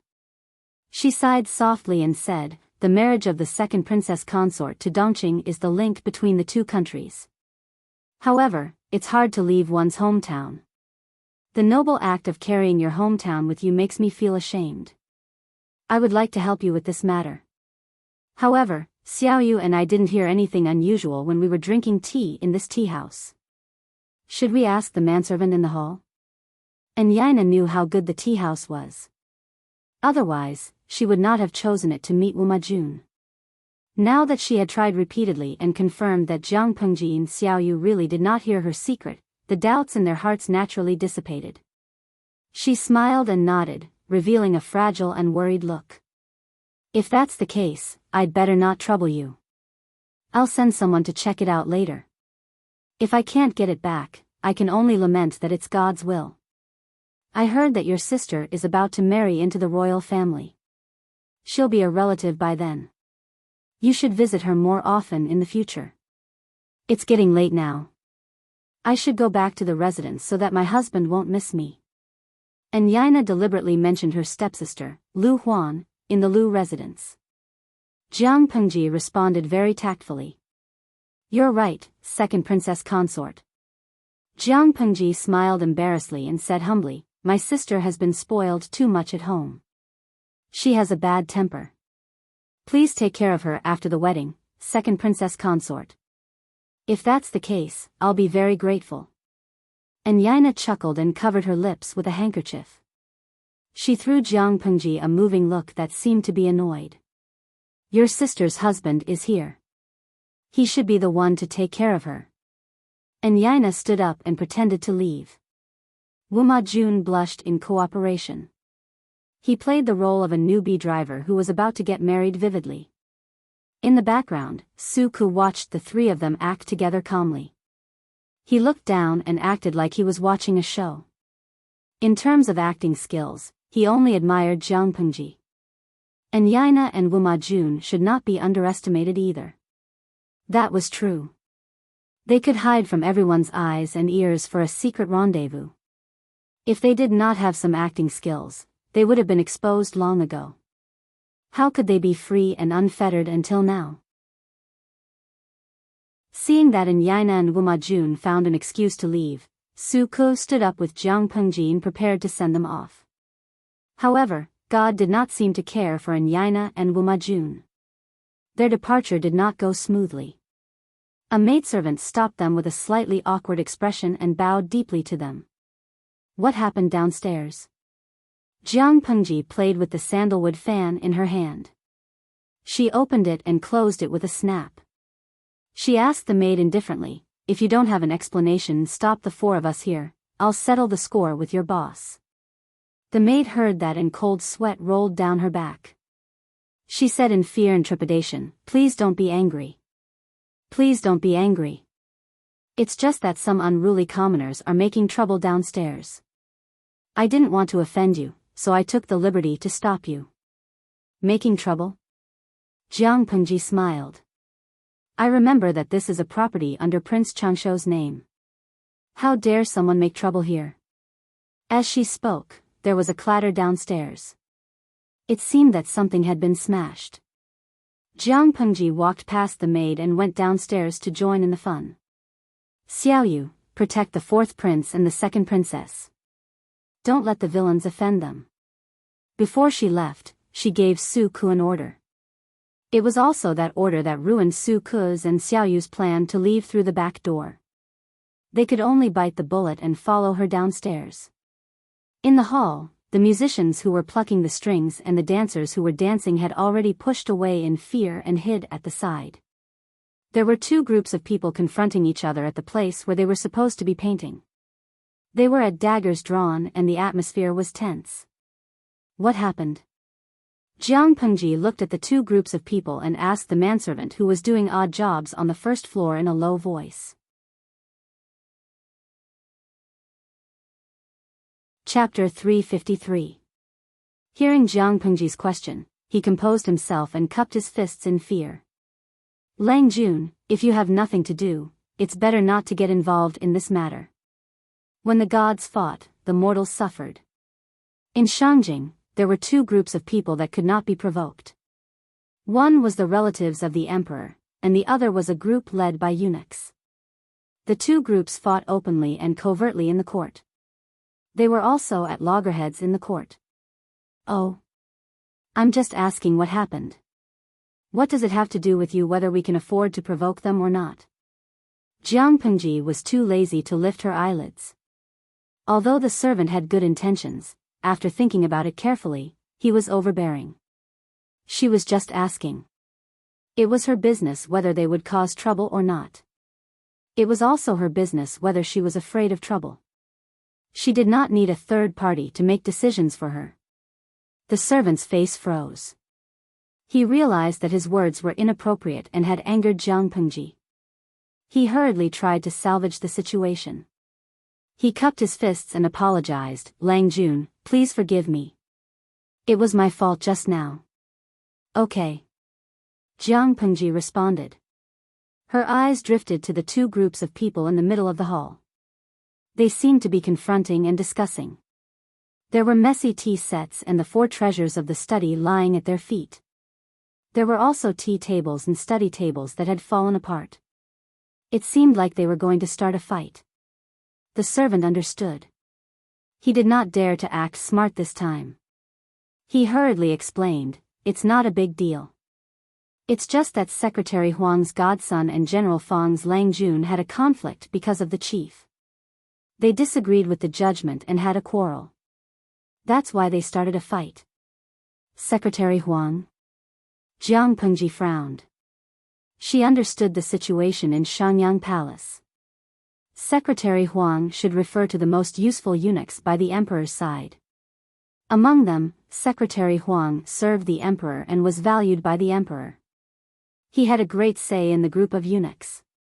He was the one who sold positions and titles the most. Although Secretary Huang was a rootless eunuch and was destined to have no bloodline to inherit, he could recognize a godson and continue the family line. The so-called godson was naturally the child of Secretary Huang's adopted godson. He called Secretary Huang grandfather. As for General Fang, it should refer to the emperor's mother's family. General Fang was the emperor's mother's younger brother.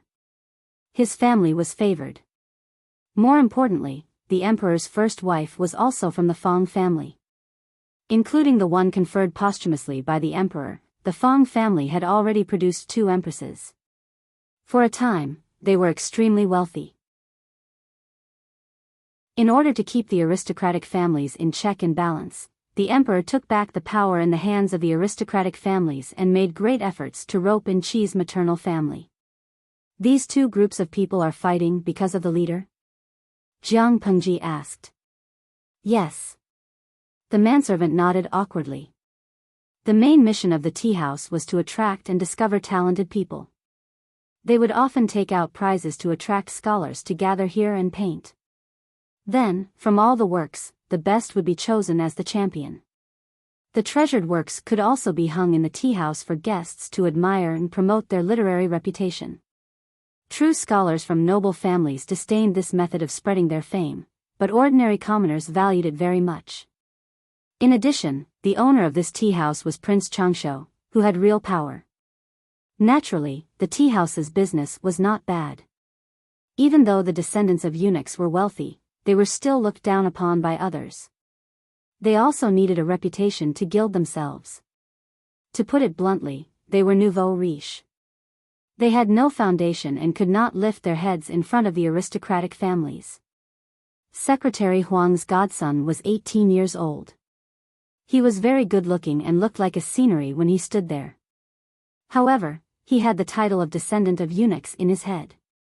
He had always been despised by the gentry families. The gentry families with a foundation could not hang out with him. He also knew what he lacked, so he worked hard to promote his literary reputation. He could not change his background and could not decide his starting point. He had to work harder the day after tomorrow. As for General Fang's son, he was a playboy. His height and width were almost the same. God knew how many masters he had hired, but after a few years, he still could not teach much. He usually did not listen to classes and did not work hard. He only knew how to fool around in the inner court and spoiled many girls. However, he thought highly of himself and felt that his talent had surpassed the sky. He was very indignant that his first place had been taken away by others. Because of this, the 2 groups of people confronted each other. General Fang's son even instructed the manservant to fight. "Bah, you're just a descendant of eunuchs. You can't just enjoy your old capital or inherit the family's unique skills. How dare you come out and make a fool of yourself?" General Fang's son raised his hand and wiped his face. His face was oily, making him look very greasy and fat. Family's unique skills? Wasn't this directly cursing people to be cleansed and become eunuchs? Vulgar. You can't win in a literary battle, so you want to take advantage of your power to bully others. Do you think I will be afraid of you? Secretary Huang's grandson was so angry that his face turned red. However, his figure was really not threatening in front of the fat man. Who said that I can't win in a literary battle? It's obvious that the referee was bribed by you and faked it in private. Bah, how can a person without a background write a good article? If you can recognize all the words, your ancestral grave will also emit smoke. The fat man seized on the title of descendant of eunuchs to refute him. The manservant beside him had already rolled up his sleeves and was ready to fight. If you don't believe me, you can ask around in Enchanting City. What kind of work does your old man surnamed Huang do now? Secretary Huang's grandson secretly clenched his fists. He didn't like the title of descendant of eunuchs, but he really treated Secretary Huang as his own grandfather. How could he tolerate outsiders humiliating him? Damn fat man, you really won't give up until you see the coffin. Do you really want to fight for real and fight for real? Come on, see if I won't beat you until you call me father. Whoever is afraid is a coward. Take off your clothes, lie on the ground, and bark like a dog. The fat man also clamored fearlessly. General Feng controlled the imperial guards in Enchanting City. To put it bluntly, he didn't need to care about anyone except the emperor and the princes of the royal family. Not to mention a small eunuch son, even if it was Secretary Huang himself, he didn't need to be afraid. The people of the two sides were burning with anger. It seemed that the battle would start at any moment. Clang! Clang! Naturally, they didn't need to fight with each other. They just handed it over to the manservant beside them. Fight! Fight with all your strength. Beat them until they piss their pants. If you don't teach them a good lesson, the grandson of a eunuch dares to mess around in Enchanting. What a sh*t. The fat man shouted while stepping on a table. His expression was ferocious and excited. Secretary Huang's grandson also hid behind the hatchet man. He saw an inkstone, directly grabbed it, and splashed the ink on the fat man. For a moment, the manservants of the two sides wrestled with each other and threw whatever they caught. The fat man was too fat and wasn't sensitive enough. Secretary Huang's grandson hid behind the people and sneakily attacked and threw the ink. The entire hall on the first floor was filled with screams and the sound of smashing. Some scholars couldn't stand it anymore and simply covered their faces and left. Some people hid at the side and watched the show. It was really a feast for the eyes. To put it simply, this was just a fight between two young men. Neither of them was convinced by the other. Chapter 354. Inyang Kuaixian, oh my god, the spectators were so surprised that they dropped the melons in their hands. After watching the host's live broadcast for a few years, this was the first time he had seen a group fight of such a scale. Moreover, the two parties involved in the fight were rich second generations with great status in ancient times. This feeling was indescribable. Lo Siji Lianmeng, TSK, to put it bluntly, they are just nouveau riche or local tycoons with no background. From this, it could be seen how the upbringing of the two families was like. If it were a landowning household with a solid foundation, even if they wanted nothing more than to stomp the other party to death, they would still be courteous on the surface. Linglong Mabao Suo, propping my chin. Compared to a hypocritical battle of words, I still prefer this kind of momentum. Nguan Bao Bao Tai, ha ha ha, I like it too. Just like what the host had said before, it was useless no matter how eloquent you were with your mouth. Once your opponent's ears were blocked, you wouldn't be able to affect him no matter how loud your opponent was. What was the use of only being good at talking? Even if he gave the other party a few scratches, why not hit him back for others to see? Therefore, if you can use your fists, you definitely can't use your mouth. Because of Jiang Pengji's influence, most of the audience in the streaming room had been infected with her temperament. Life and death are indifferent. If you're not satisfied, just fight. If you can use your fists, don't talk nonsense. Jiang Pengji raised her hand to protect Su Ku to prevent the thin scholar from getting involved in the melee. Out of the corner of her eye, she glanced at the expressions of the passers-by around her. They all looked like they were here to watch the show. She was slightly moved. Let them fight and not find someone to separate them? Jiang Pengji lowered her eyelids and asked the servant coldly. The servant smiled bitterly as if he had drunk a large bowl of bitter gourd juice. His entire face was scrunched up. What are you talking about? The servant added in his heart, but he didn't dare to say it out loud. Although my master is Prince Changsho, the prince is busy every day. How would he have the time to care about these trivial matters? No matter if it's the grandson of Secretary Huang or the son of General Fong, they're both immovable Buddhas. Who dares to stop them? It was not a big deal to stop a fight, but they were afraid that both sides would think that the third party was a hindrance and beat up the person who tried to stop the fight first. At that time, it would truly be like suffering in silence, unable to voice out the bitterness. When immortals fought, mortals suffered.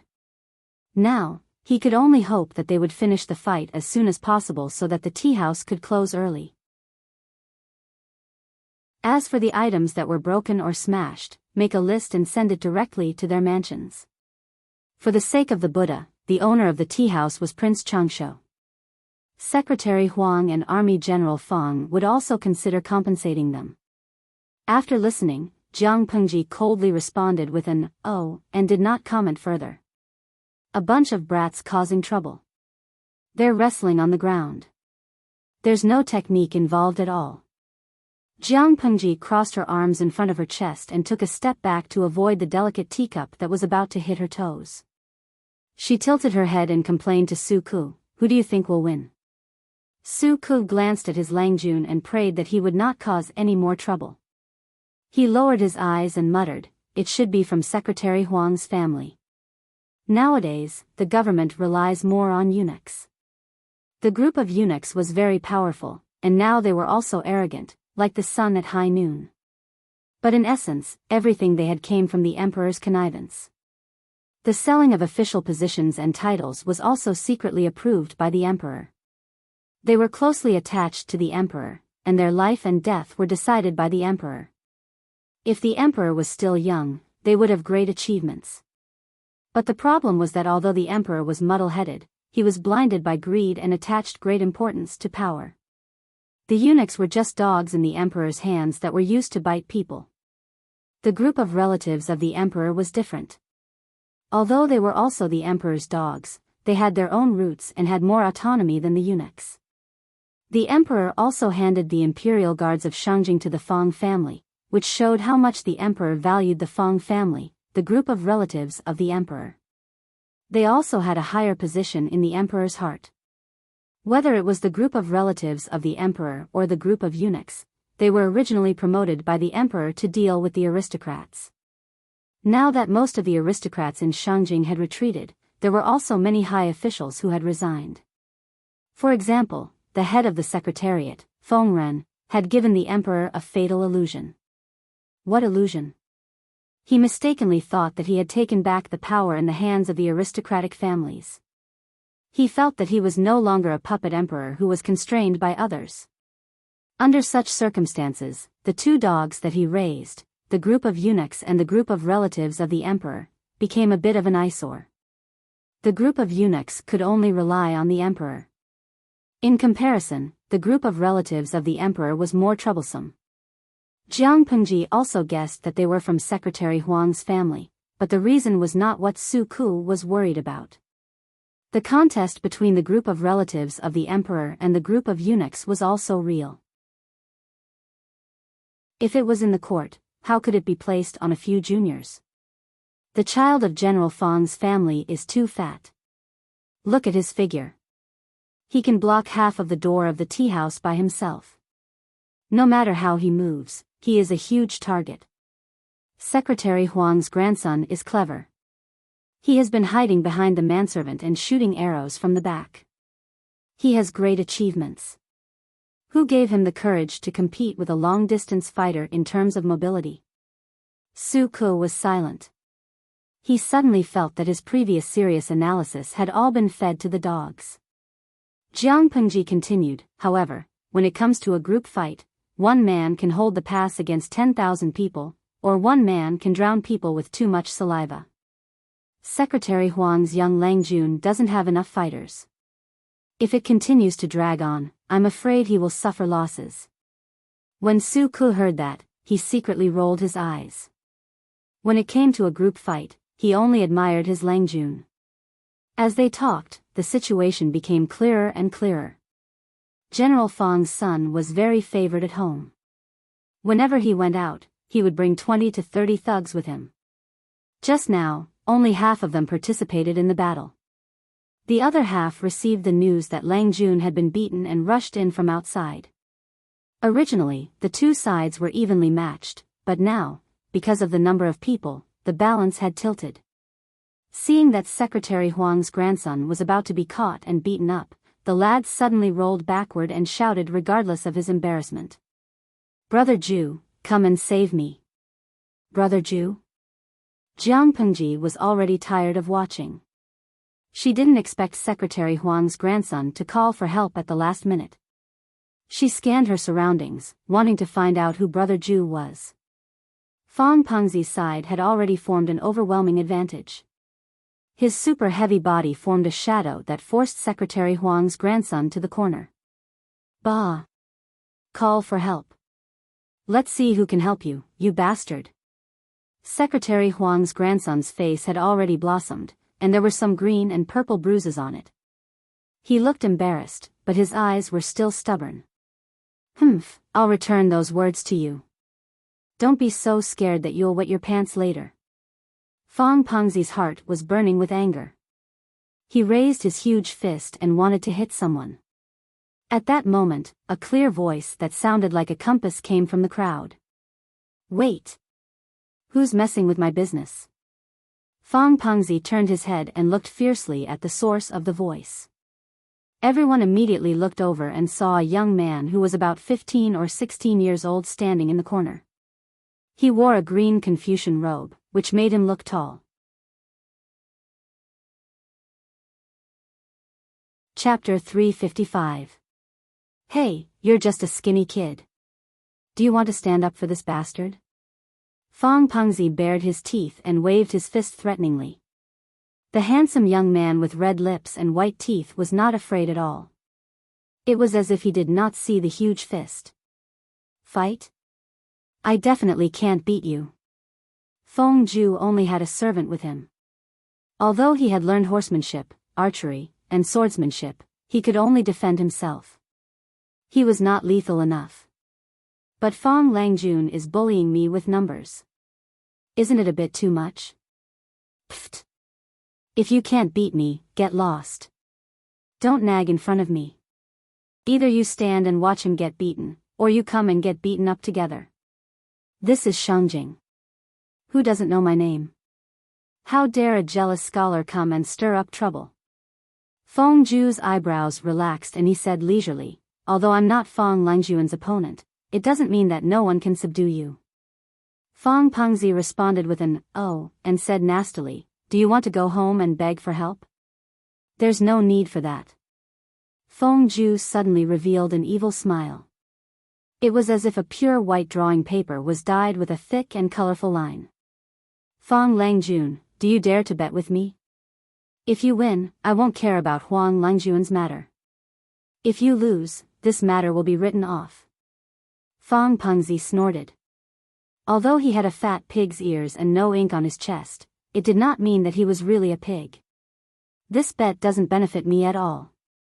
Fang Pengzi sized up Feng Ju with a pair of sneaky eyes and then said nastily, "Why don't we change the bet? If you win, it'll be written off. If you lose, you'll spend a night with me. How about that?" As soon as he said that, everyone's expression changed. Feng Ju's eyes flickered and revealed a frightening murderous intent. Fang Pengzi was frightened. His legs turned to jelly under the gaze, but he still straightened his chest. Secretary Huang's grandson did not expect things to turn out this way. He hurriedly scolded Fang Pengzi. "Shut up. You really dare to say anything. Brother Ju is the third Langjun of the Feng family in Shenyang. Aren't you afraid of offending people?" He deliberately emphasized the words, "third Langjun of the Feng family."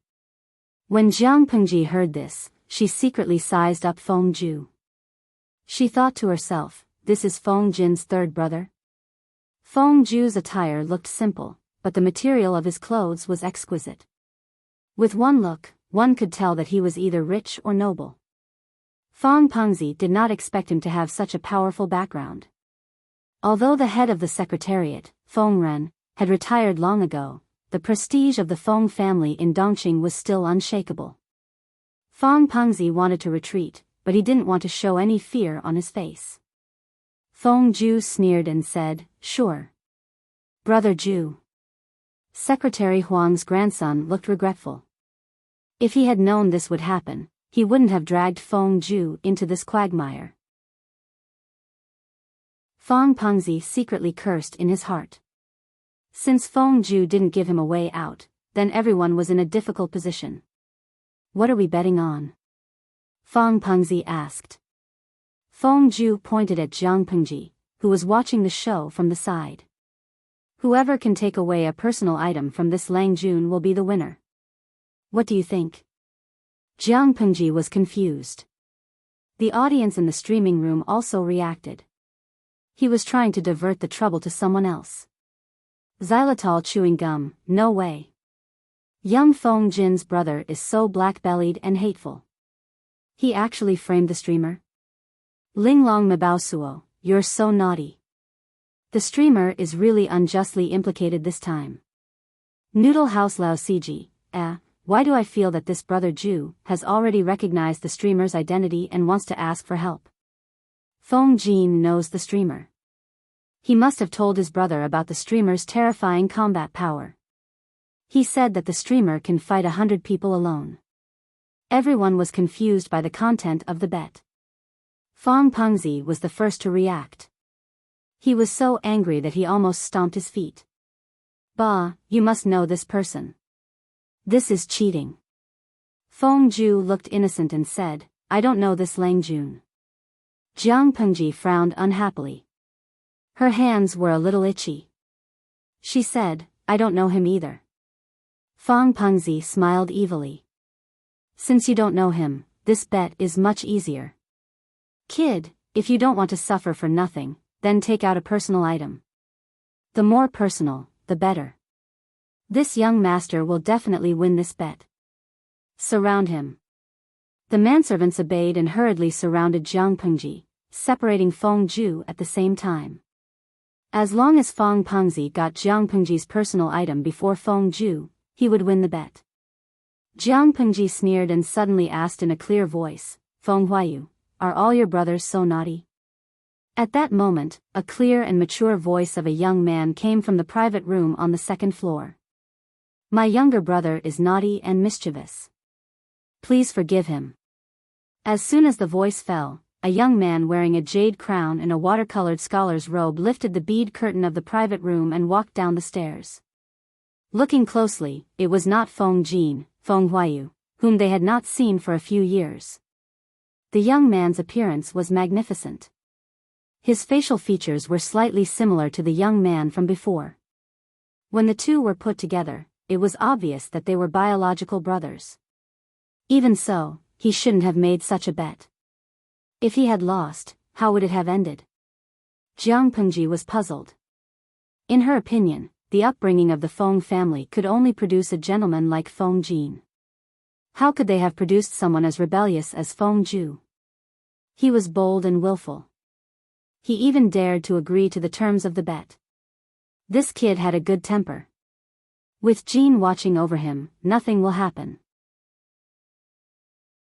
After not seeing him for a few years, Fong Jin's impatience and immaturity had disappeared under the tempering of time. What was left was the smoothness and transparency of pearls and jade. He was like a pearl that had been dusted off. He shone brightly, warm and not dazzling. What about my reputation? Nothing would happen to him, but his reputation would be bad if it was spread out. Fong Jin's lips moved slightly. There was a hint of helplessness in his eyes. There's no need to worry when there are too many debts. Among the three brothers of the Fong family, only Fong Ju was a freak. His rebellious temperament was unknown to whom he got it from. Jiang Pengji understood after hearing his words. Jiang Pengji and Fong Jin reminisced about the past. Fong Pengzi felt that he had been left out. He was unhappy and was about to throw a tantrum. Fong Pengzi stomped his feet and pointed his fat finger at Jiang Pengji. His expression was slightly ferocious.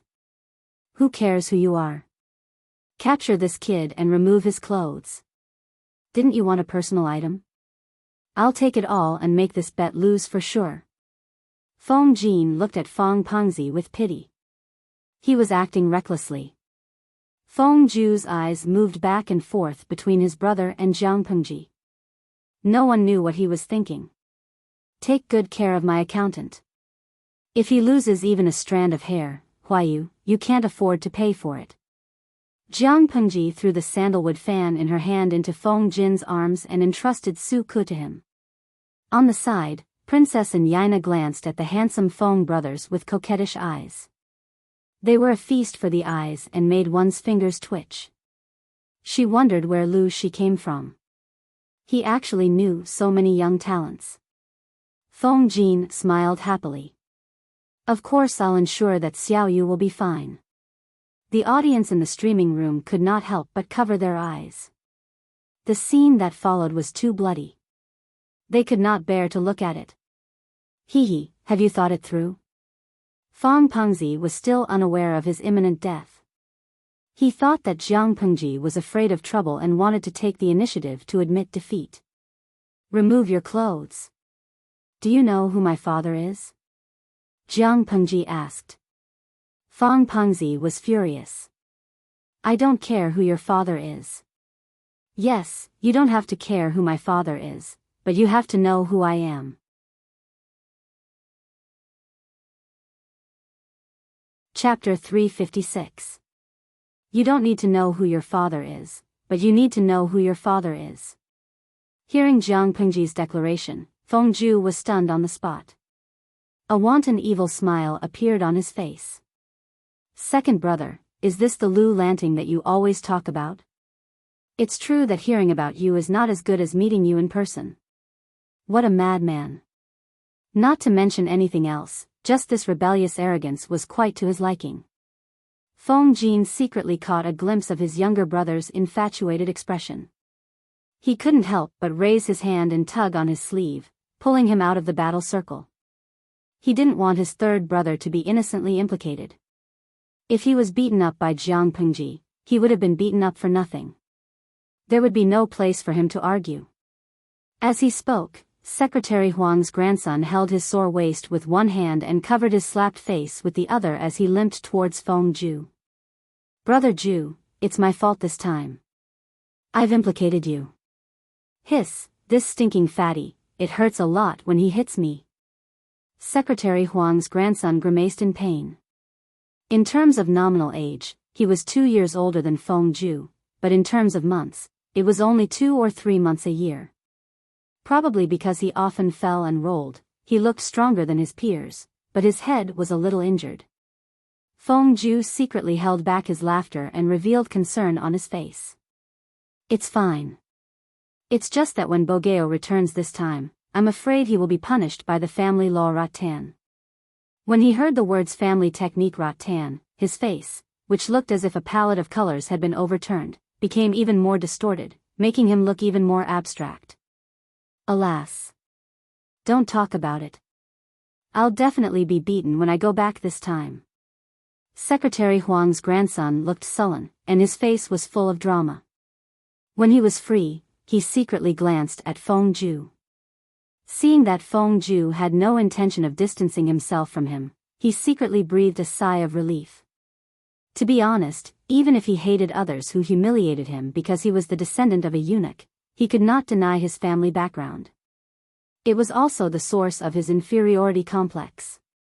It was not easy for him to meet a like-minded friend who came from a prestigious family. He really did not want to lose Fong Ju because of this. This is Huijie's good friend? Fong Jin did not care about the chaotic situation on the field, because he knew very well that those minions were not even enough to fill the gaps between their teeth. Fong Jin's younger brother was called Fong Ju.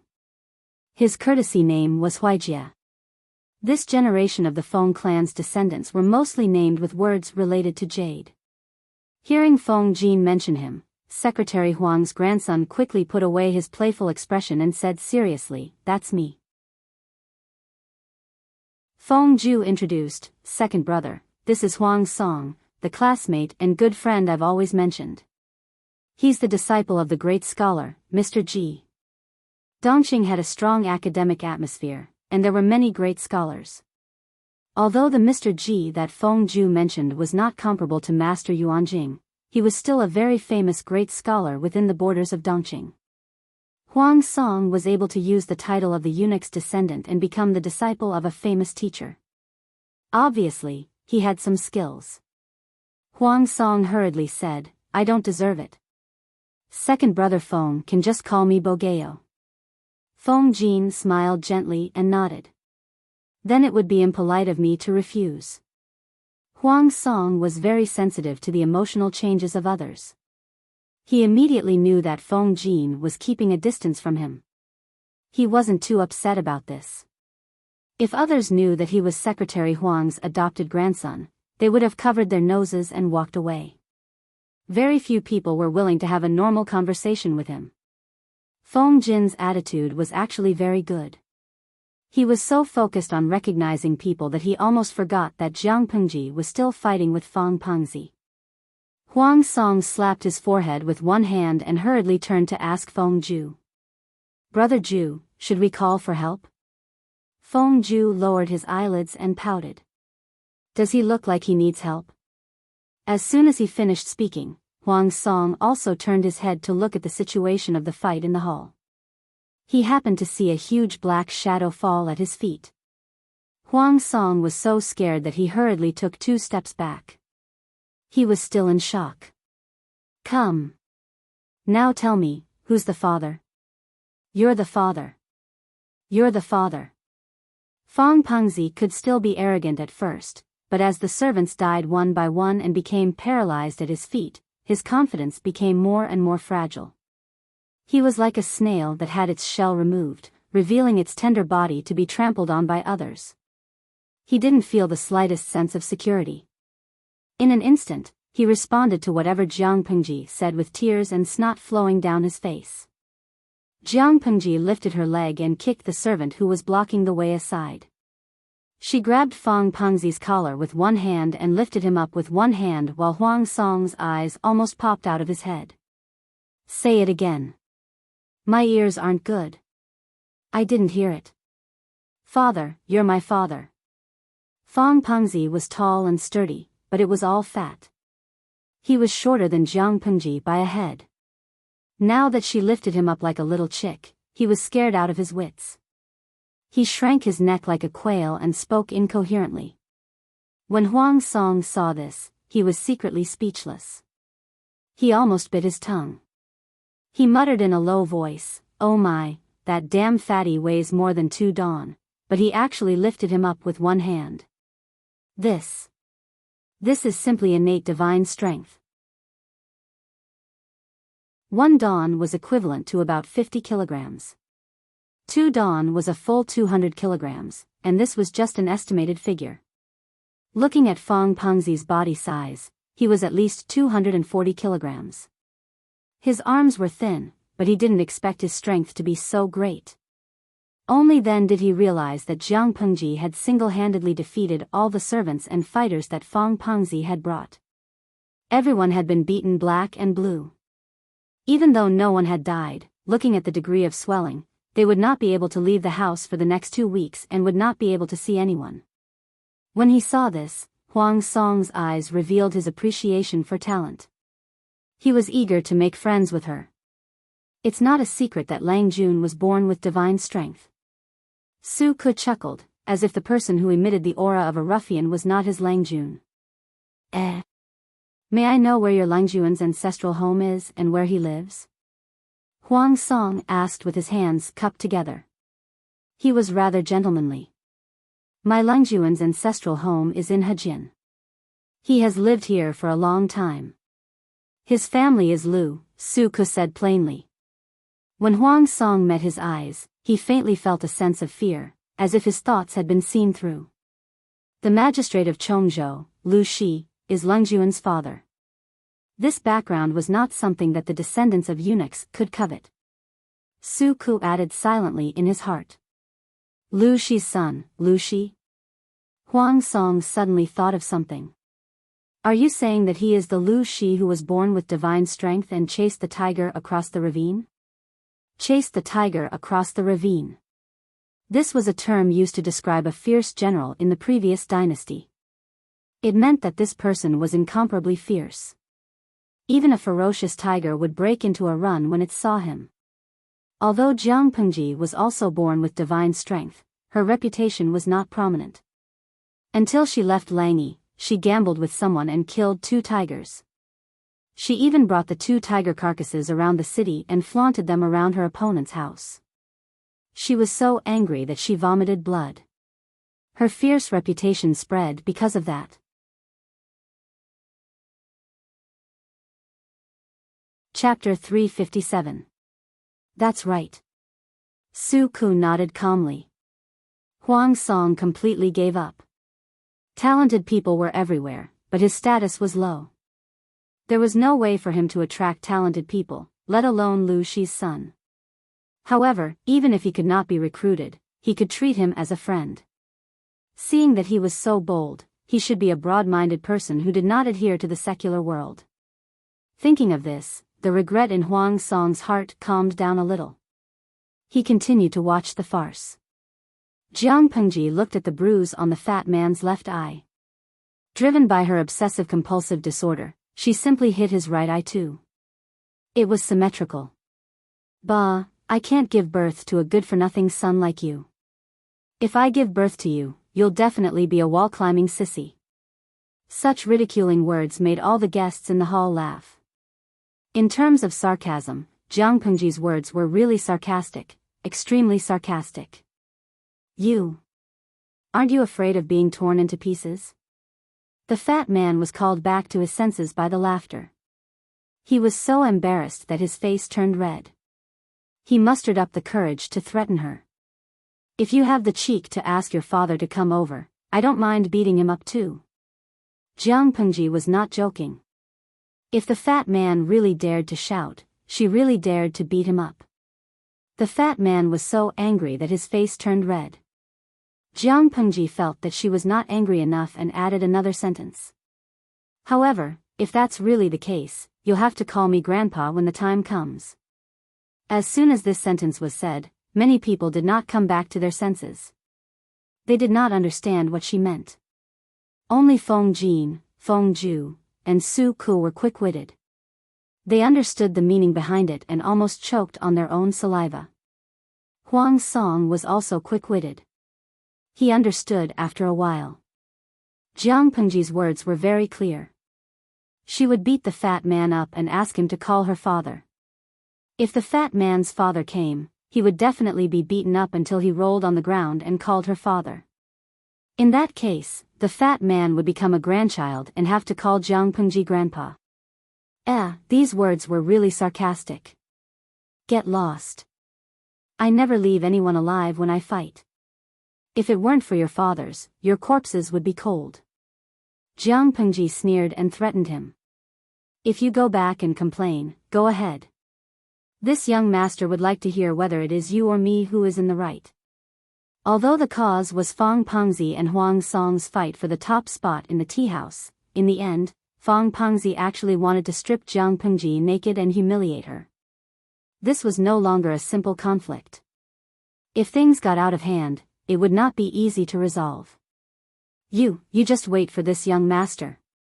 Fang Pengzi was casually thrown to the ground by Jiang Pengji. His butt landed on the floor of the hall. He felt as if his tailbone was about to break. He awkwardly covered his face with one hand and covered his aching face with the other. Before he ran away, he didn't forget to leave behind some harsh words. You're welcome to come again. Jiang Pengji waved her hand. There was no trace of fear on her face. The fat man's face turned purple from holding back his anger.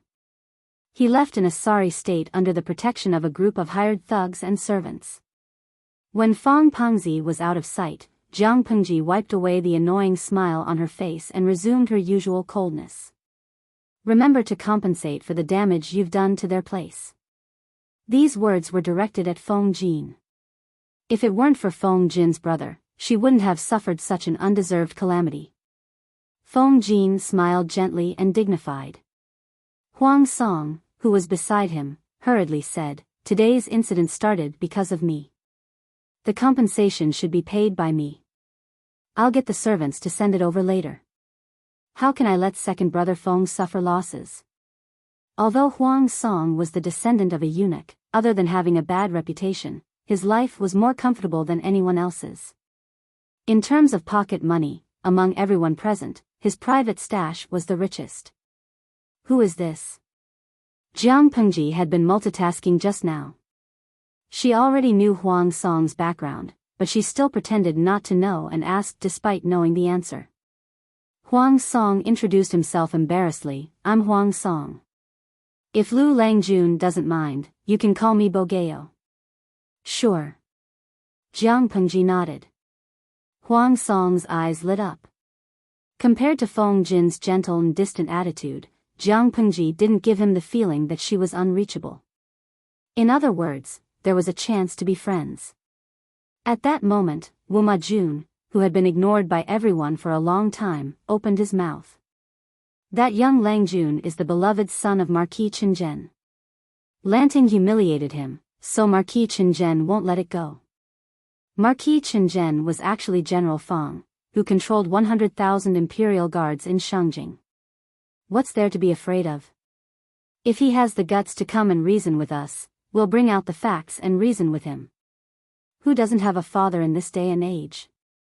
Jiang Pengji snorted. Her last sentence of "competing for a father" made Wu Majun swallow his unfinished words. Fang Pengzi had brought 20 to 30 fighters with him, but they couldn't beat him and were killed instead. If General Fang was shameless, he could go ahead and announce it. If he really wanted to cause trouble for her, Jiang Pengji didn't have to be afraid. Competing for a father was fine. Who didn't have a father? She had instigated Lu Shi to go to Chongzhou. The court then sent a new chief of Hu County to take over Hu County. It was a pity that Hu County was like an iron bucket under Lu Shi's governance. The people didn't accept the new boss. 3 years had passed, and Hu County was still under Lu Shi's control. The emperor hated the current situation, but he didn't dare to act rashly. Hu County was a delicious cake that could only be seen but not eaten. Who would feel comfortable? Now, the emperor wanted to use Lu Huan and Wu Majun's marriage to get closer to Lu Shi and the royal family. He wanted to use the marriage of his children to slowly force Lu Shi to hand over Hu County. At this moment, General Fang was the emperor's dog. Why would he bite Jiang Pengji? Not only could he not bite her, but he also had to apologize to her afterward. Feng Jin held back his laughter. He almost couldn't maintain his gentlemanly appearance. "I haven't seen you for a few years, but you're still so sharp-tongued. I don't know who in this world can stand your temper. The world is so big. We can always find a matching pot. You don't have to worry about this." Jiang Pengji took her sandalwood fan and fanned herself. Suddenly, she thought of something and said, "I received your letter a few months ago. You said that Jingxian is 4 months pregnant. Now that I think about it, she should give birth in another 2 months, right?" Under Lu Shi's matchmaking, Feng Jin married Wei Jingxian in the end. In terms of the Feng family, Wei Jingxian's birth was a little low. However, considering that she was not a member of the royal family, the conditions were not too harsh. Feng Ren and his wife asked for Feng Jin's opinion on the candidate recommended by Lu Shi. Seeing that their second son was not against it, the marriage was decided. Feng Jin was indeed a good husband in this era. At least Jiang Pengji did not find any traces of another woman in him. This meant that Feng Jin's backyard was relatively clean. Other than his official wife, there were no other women in a mess. "Yes, my belly is getting bigger these few months. I vomit out whatever I ate last month. I'm so skinny. I feel nervous when I see it." It was Feng Jin's first time being a father. He usually looked calm, but in fact, he was very scared. In terms of the current medical standards, giving birth to a child was a trip to the gates of hell. One careless move could lead to 2 deaths. I heard from the elderly that the first child is not easy to give birth. To avoid accidents, it's better to hire a gynecologist and an experienced midwife to be on standby at home. It's better to prevent accidents. The Fong family was rich and imposing.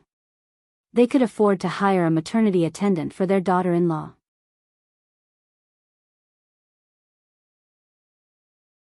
Chapter 358. After Wu Majun found an excuse to send Princess and Yaina away, Feng Jin suddenly sighed and spoke to Jiang Pengji. You shouldn't have come to Shangjing.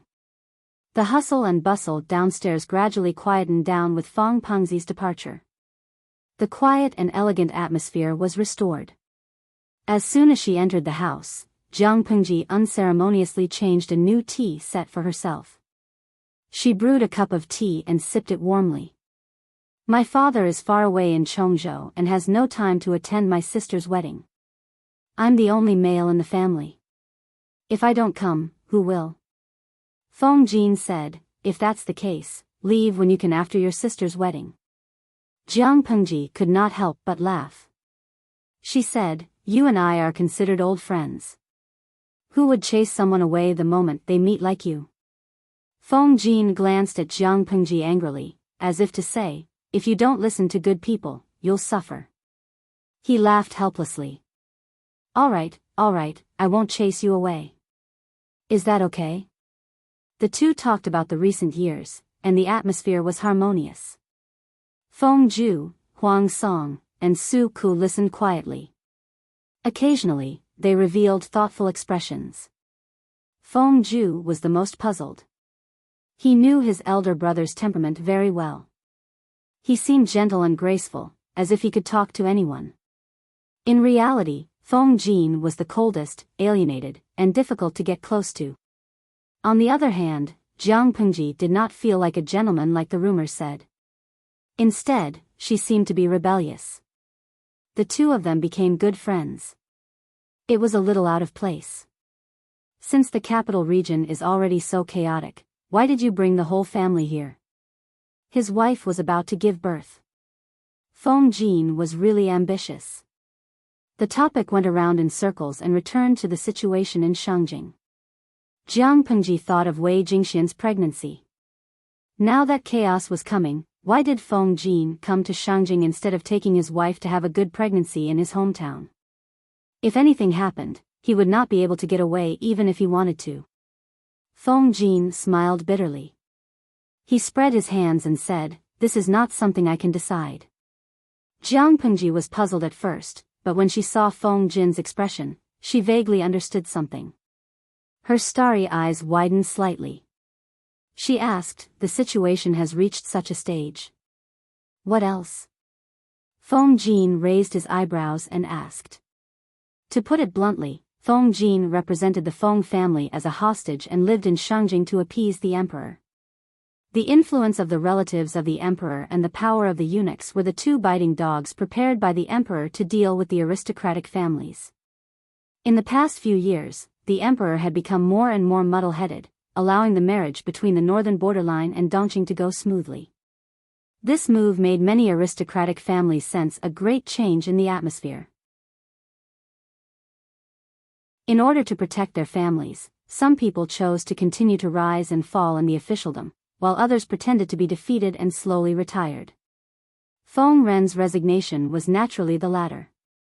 However, the emperor did not trust the Feng family at all. Perhaps it was because of this reason that Feng Jin and his wife temporarily lived in Shangjing after the wedding and rarely went out. The situation in the capital region was getting more and more tense, and his wife's belly was getting bigger by the day. This put a lot of pressure on him. The two of them did not discuss this topic in detail. After all, Huang Song was still here, and some topics had to be avoided. After staying for a long time, Huang Song vaguely knew that he was not welcome, so he simply found an excuse to leave the tea house. Feng Ju stood up to send him off. Feng Ju said in a low voice, "Second brother has been under a lot of pressure these days. Don't take it to heart, Bogeo. Although Huang Song was the son of a eunuch and his godfather was the powerful Secretary Huang was rather special among the eunuchs.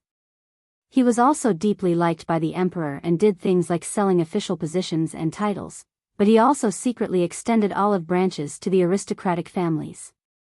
Yes, Huang Song's godfather, to put it bluntly, was on the fence. He was on good terms with both sides and did not offend either. If not for this, Feng Zhu would not be friends with Huang Song. Huang Song shook his head, but his eyes kept glancing at the private room. He said in a low voice, "A few days ago, grandfather helped Song get a job. It's related to the guards in the capital region. If second brother Feng encounters any difficulties in Shangjing, feel free to look for me. I'll try my best to help if I can." Feng Zhu nodded secretly and accepted this favor. "I will talk to second brother about this. I thank you on behalf of second brother, Bogeo, for your kindness." After sending Huang Song away, Feng Jin was slightly relieved and spoke freely. Lanting really shouldn't have come to Shangjing now. Even if he had to find a lame excuse, he should have rejected it.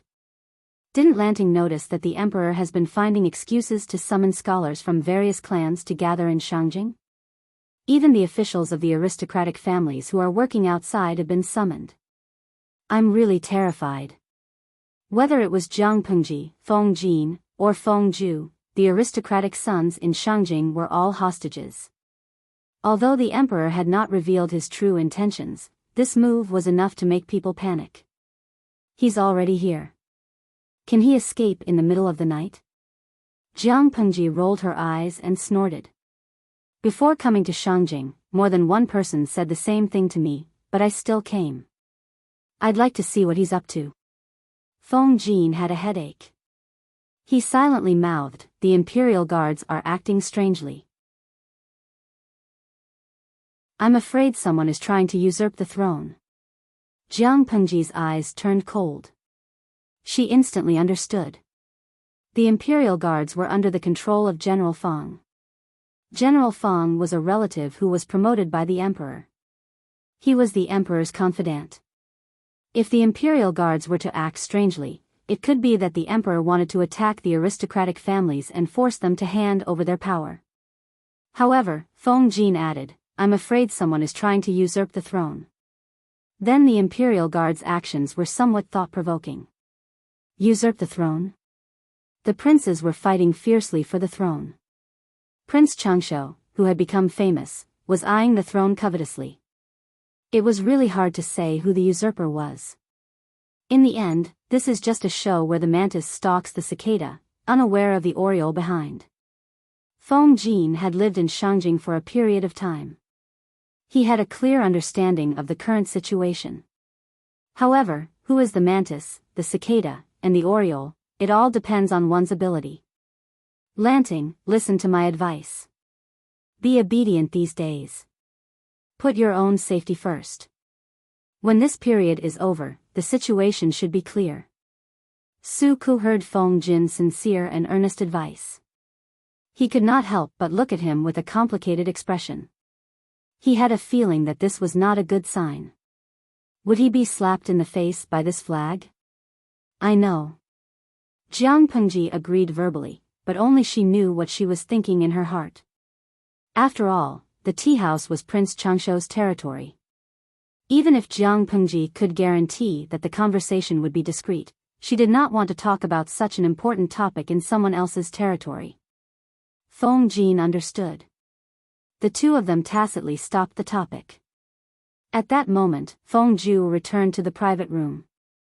Feng Jin pursed his thin lips into a straight line when he saw his troublesome younger brother. He looked very displeased. Feng Zhu was completely oblivious to it. He laughed and sat down. You have to act according to your ability to save others. If you don't have the ability, you will bring trouble to others. Is this what the master at home taught you? Father doesn't like you to hang out with those people from all walks of life, but you don't. That Huang Song's heart is not pure. You call him brother, and today you almost caused trouble. Feng Jin frowned unhappily. He lectured in a flat tone. If Lanting was not present and helped you out, tell me, how do you want to end this? Feng Ju was not afraid of Feng Jin at all. He replied with a smile, I feel that Bogeo has a genuine temperament and is worth befriending.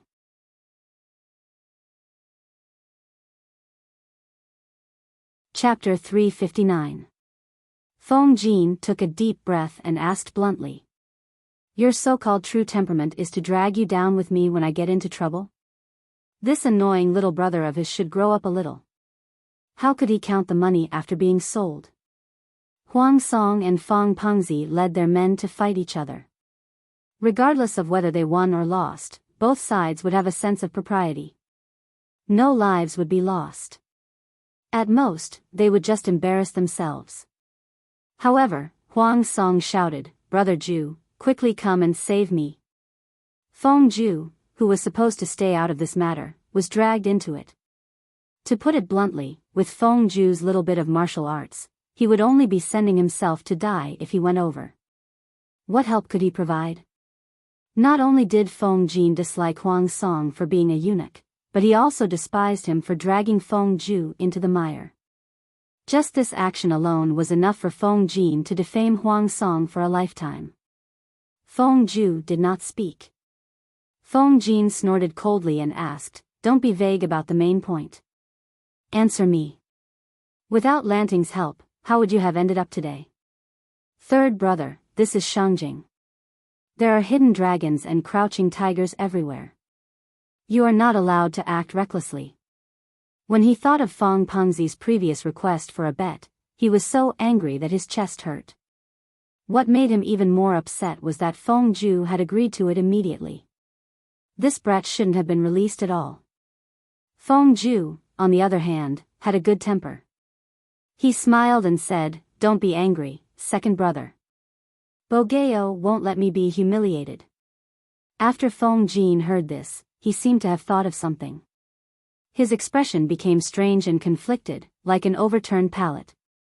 His fingers trembled, afraid that he would hear some strange words from his younger brother's mouth. Jiang Pengji could tell that the two brothers were talking the same language.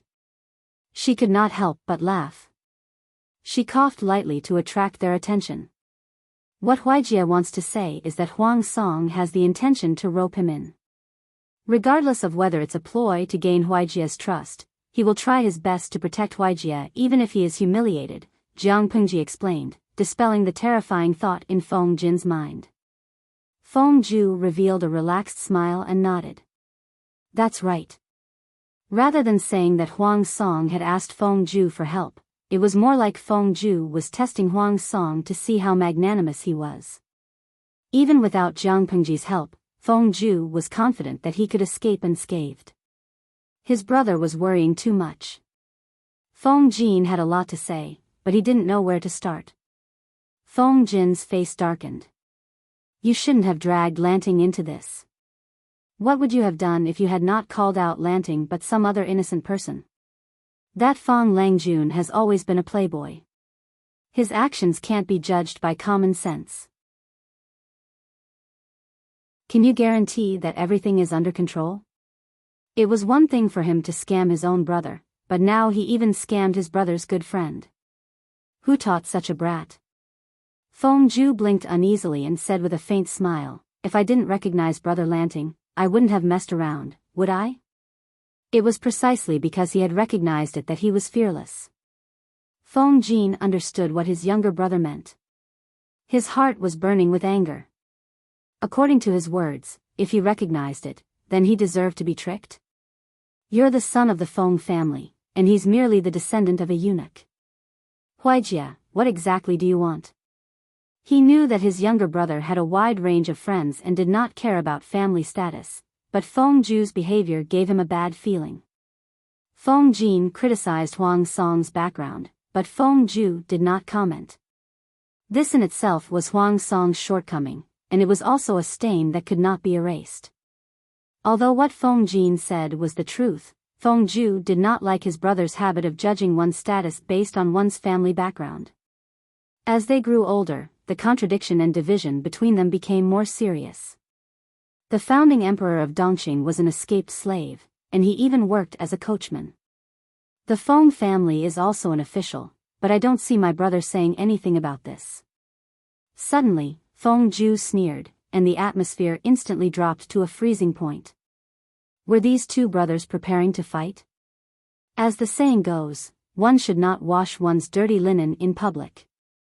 It was better to bring the naughty child home and teach him a lesson. Feng Jin suppressed his anger and returned to his usual calm and gentle self. He apologized to Jiang Pengji solemnly, thinking that he would deal with the naughty child when they got back. My youngest brother is naughty and mischievous. I've embarrassed myself in front of you. Huayu, don't be angry. Huaijie is still young and insensible. He will be fine when he's older. Jiang Pengji did not take the matter to heart. She even had a good impression of Feng Ju.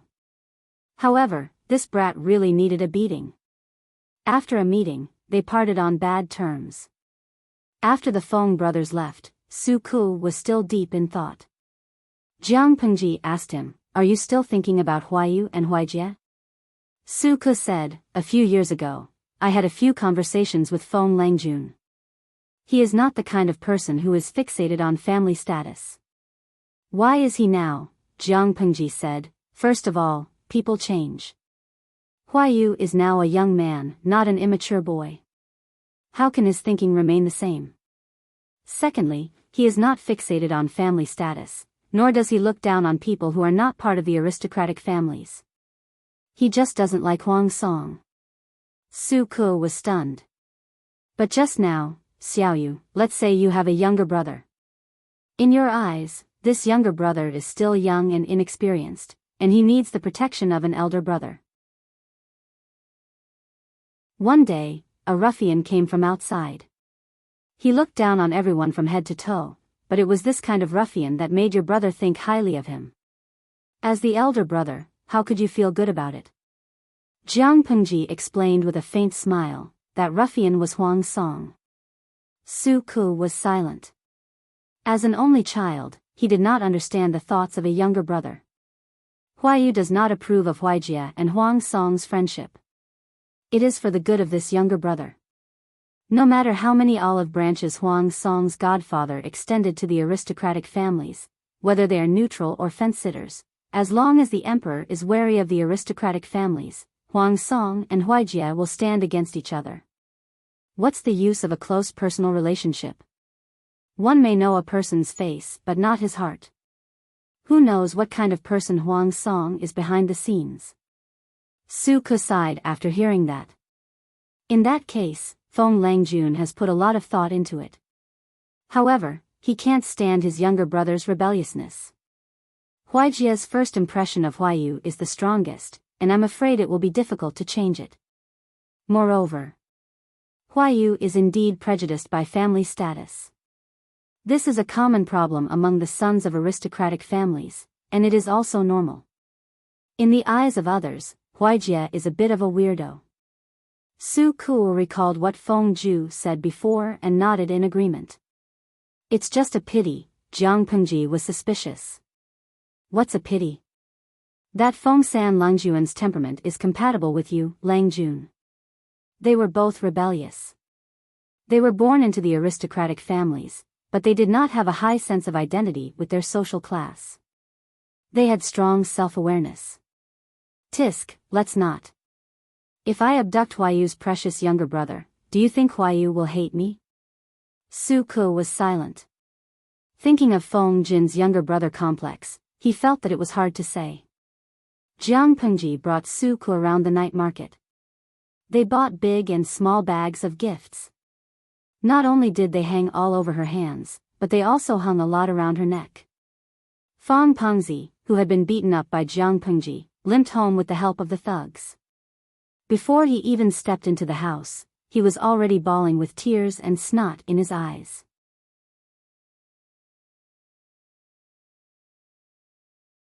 Chapter 360.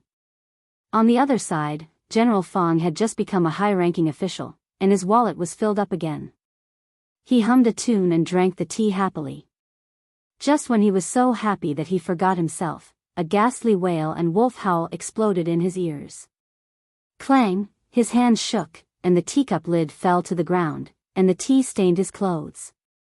"What's going on, my little ancestor?" General Fong felt sorry for the exquisite tea set, but at the same time, he was troubled by the wailing outside. Children's debts, children's debts. Ever since he gave birth to this son, his head was full of lawsuits. General Fong despised this son, but at the same time, he loved him dearly. When he looked up, he saw a bloated fellow crawling in from outside the door. This scared General Fong. Go, go, go, what demon or evil god? General Fong was so scared that he shrunk his neck. He was not to be blamed for being timid. The person's face was bruised and swollen, and there were 2 purplish circles around his eyes. There were 2 thin red bloodstains under his nostrils, and he looked like a small snake. Looking from afar, he looked like a bloated man with a pig's brain. This monster was speaking in a voice that he was very familiar with. General Fong was stunned. Wasn't this his son's voice? "Father, your son's heart is bitter." Fong Pengzi struggled to push away the servant who was supporting him, and crawled to his father pitifully. At this moment, General Fong had to face the truth. This unlucky child who was beaten into a pig's head was really his son. "Daddy's sweetheart, how did you become like this?" He wanted to hold his son's face to see where he was hurt, but he didn't know where he touched the wound. Fong Pengzi grimaced in pain, and General Fong didn't dare to act rashly. Fong Pengzi's tears and mucus flowed down his face. "Father, it's that damned Huang Song who bullied me again." General Fong was instantly enraged when he heard this. He flipped the tea table beside him with a slap. "How dare you? How dare a eunuch's grandson touch my son? I want to ask, how did that eunuch Huang Tan teach his grandson?" General Fong was so angry that he could not stop breathing. His own son was beaten by a eunuch's grandson. Where could he put his face? Fong Pengzi continued to weep and wipe away the snot and tears on his face with his right hand. "Father, it's not just Huang Song. There are other bastards." Fong Pengzi had always looked down on Huang Song. No one was more noble than the other, but he was the one who could become the disciple of a great scholar. Why? The 2 of them had their fair share of conflicts in private. Some of them had won, and some of them had lost. However, this was the first time they had suffered such a huge loss. Who else besides Huang Song? General Fong had a fierce face, and his palms, which were as big as a cattail leaf fan, were covered with thick calluses. Coupled with his burly and obese body and his fierce expression, he looked somewhat dignified.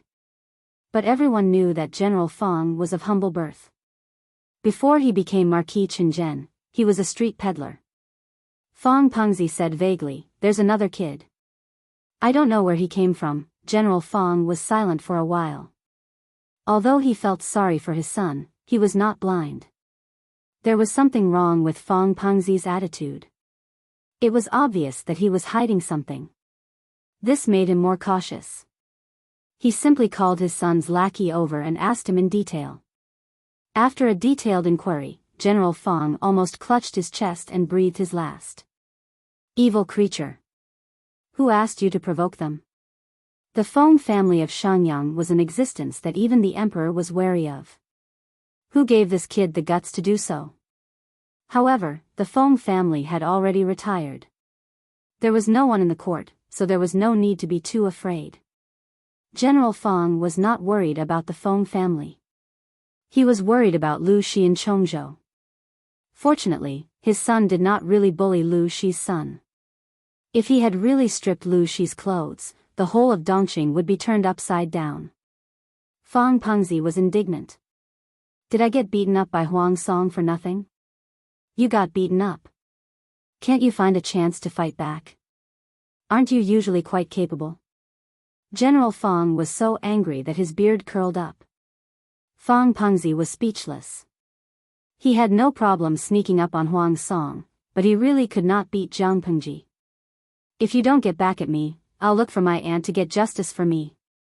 The aunt that Fong Pengzi mentioned was the Empress, the crown prince's mother. When General Feng heard this, he was infuriated. Outsiders did not know, but how could he not know? His sister did not come from a good family background and did not have outstanding looks. Ever since she gave birth to the crown prince, she did not have much love left. The emperor was also greedy and lecherous. There was no shortage of young and beautiful women by his side. The old and fading empress was invisible in the emperor's harem. If the emperor did not need to promote his relatives, the crown prince would still be alive. Perhaps the empress would have been dethroned. Stop! You evil creature, come back here. Army General Feng stretched out his huge palm and directly dragged his son back, lest he really ran to the empress to complain. I can't take this lying down. Feng Pengzi struggled. In the end, he simply sat on the ground and stretched out his legs to make a scene. You don't love me anymore. General Feng's expression turned purple from holding back his anger. In the end, he had no choice but to go to the emperor to complain because he really felt sorry for his son. However, Feng Pengzi was one step too late. Huang Song was very cunning. He knew that this matter could not be solved easily, so he complained to his adoptive grandfather early on and explained everything clearly. The grandfather and grandson quickly finalized a plan. They gave the emperor a heads-up in advance and pushed the blame to Feng Pengzi.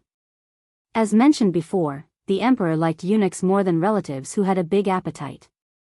In his opinion, this was just a small matter. Wasn't it normal for two juniors to have a conflict? Secretary Huang had just given the heads-up when General Feng went to the palace to complain. This behavior made him very unhappy.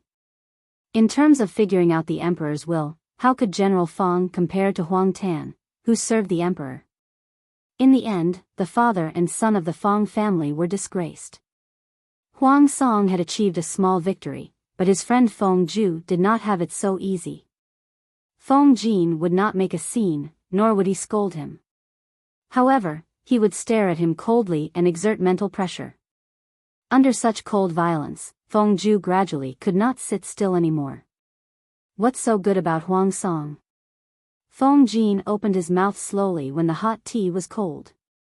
You and I both know that the 9 states and 5 countries will not be stable for many years. We don't know when the world will be in chaos and heroes will rise. But tell me, what capital does Huang Song have to compete? More importantly, what capital did Huang Song have to make Feng Ju look favorably on him? Brother, you have a better future by yourself than by investing in Huang Song. Speaking of connections, Huang Song's adoptive grandfather was a eunuch. He had more enemies than friends in the court. Speaking of money, Huang Tan had made a lot of money by selling official titles.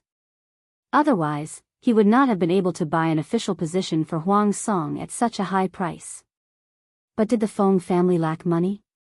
Speaking of official positions, Huang Song was the patrol officer of Shangjing, which was bought at a high price. It sounded nice, but his duties were similar to those of urban management. He was only in charge of trivial matters. Speaking of fief, there was no need to consider this question. Feng Ju wanted to dodge it, but Feng Jin would not let him go so easily.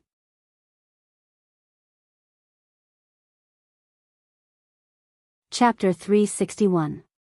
Connections, wealth, status, official title, territory. In Feng Ju's opinion, these were all external things. If one managed them well, they would naturally be there. A low starting point did not mean that one was destined to fail. If the person one was loyal to was a pig, even if one earned mountains of gold and oceans of silver, it would all be wasted in the end. On the contrary, if one had a godly teammate, even if one was poor, one would still succeed in the end. Feng Ju knew this very well. When choosing people, one did not look at the other party's conditions, but only at their temperament and ability. Seeing that Feng Ju intended to discuss in detail, Feng Jin restrained his negative emotions and maintained a fair and objective attitude. What do you mean? Feng Ju said, I've tested Bogeo a few times. Other than his slightly criticized background, he has no other shortcomings. He has the heart to stabilize the country, and he also has a heart to pity the people. He is not restricted by family background when choosing people, and he does not have the problem of being headstrong and self-opinionated. I think he is quite good. Now that the world was rotten to the core, the only way was to rebuild and reshuffle all the forces. Taking advantage of the chaotic world, they could promote a bold and loving ruler. Only then could they usher in a truly prosperous era. Otherwise, the world would just have a different surname. Feng Zhu had a good plan, and Feng Jin could understand his desire, but he still laughed coldly and poured cold water on his younger brother. Now that Huang Song is poor, his true temperament is still uncertain. Other than his mouth, what else does he have? As long as he understands what you like, what can't he say? Feng Jin was sullen. Even if Huang Song was indeed a good candidate, he should not have decided so early. At least he had to wait and see. You said that Huang Song has many merits, but in my opinion, he is not as reliable as Lanting. Feng Zhu frowned. Although he had heard his elder brother mention Jiang Pengji, such praise was rare. Elder brother, you think highly of him? Feng Zhu asked. Although he had different views from his elder brother, he trusted his brother's judgment. If even a picky person like Feng Jin said it was good, there must be no problem. Feng Zhu did not know much about Lu Shi. Putting aside his character and temperament, his external conditions were indeed much better than Huang Song's. He was born into an aristocratic family, and his father, Lu Shi, was the governor of Chongzhou. He had a ready-made territory. Even if Chongzhou was close to the three tribes of the northern borderline, the terrain was steep, and it was near strong enemies, it was still considered a place to settle down and have a foundation. Not only that, but Lu Shi had also studied in Langyi for 3 years, which was a famous institution of higher learning in the world. No matter how Lu Shi's results in the academy were, after 3 years, he had been gilded with a layer of gold. Not to say that he was knowledgeable, but at least he was better than Huang Song, who was half illiterate. When the two of them were put side by side, Huang Song did not have the slightest ability to resist in terms of external conditions. Feng Jin's expression froze. After a while, he understood the hidden meaning behind his brother's question. After a long time, he shook his head. Lanting is not that ambitious. It's impossible. Lu Shi was indeed a good person. Everything about him was good, except for his gender. He was born a girl. Feng Jin was not bound by the prejudice of the world, but he had never thought of letting a woman ascend to the throne. It was simply unbelievable. Feng Zhu instinctively felt that his elder brother was lying, but he also understood Feng Jin's attitude. A long journey tests a horse's stamina, and time reveals a man's heart. It's better to be cautious about this kind of thing that will cost you your life. Feng Jin's expression softened a lot, and he advised his younger brother, I'm not stopping you, nor am I biased against Huang Song. I just hope that you can be more cautious about this kind of thing. The world is not completely chaotic yet, and it's still too early to make any plans. Why not watch from the sidelines and wait for the situation to change? To put it bluntly, it was still too early to get involved. Feng Zhu pursed his thin lips, and his hands on his knees slightly clenched. His heart was full of struggle. Apart from this, if you think that Huang Song is a worthy friend, then treat him as an ordinary friend. Don't get too involved. It was better to let it go. His younger brother was a stubborn brat. The more Feng Jin tried to stop him, the more he might do something extreme in a moment of hot-headedness. He might completely run to Huang Song's boat and not get off. Instead of that, it was better for both sides to take a step back. Starting with a friend who could get along as an equal would also give Feng Zhu more time to think about Huang Song's character and carefully consider his own future. I understand. Feng Zhu sighed softly. His relationship with Huang Song was not so good that they could wear the same underwear. Naturally, his brother was more important. As the two brothers spoke, a series of slow but heavy footsteps came from afar. After a while, a gentle female voice was heard. Husband, what are you talking about? Why are you so intimate? A few years had passed, and Wei Jingxian, who was already a wife, was no longer as immature as before. Her eyes were gentle and full of the charm of a mature woman. Now, he had a big belly, and his whole face was a lot more plump. He looked more plump than before. Pregnancy was tough, but she had a good mentality. The servant took good care of her, so she was more energetic than before. Feng Jin looked at her belly, and his eyebrows twitched. He quickly got up and went forward to support her. He was also afraid. Every time he saw her big belly, he felt his whole body heavy, and his nerves could not help but tense up. Second sister-in-law, come and control second brother. Feng Ju bowed and waited for Feng Jin and his brother to sit down before sitting down again. He complained half-truthfully, second brother and I haven't seen each other for a long time. We should be catching up with each other, but he just won't let go of his studies and wants to test us. Wei Jingxian pinched her handkerchief and covered her mouth with a chuckle. Husband often says that youngest brother is talented and smart, but he may not be able to test you. Second sister-in-law is really good at talking. It's comfortable to hear. Unlike second brother, who only reprimands and reprimands.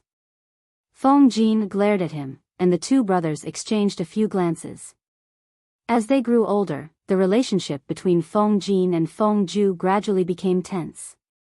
Wei Jingxian found out not long after she married into the family, but she could not say much due to her identity.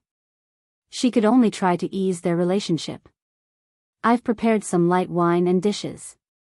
I wonder if husband and youngest brother will do us the honor. You're heavy. You can leave these small things to the servants in the future. You don't have to do it yourself. Feng Jin urged her earnestly, but whether Wei Jingxian was willing to do it or not was not something he could decide. They brewed tea, boiled wine, and drank 2 cups with exquisite dishes.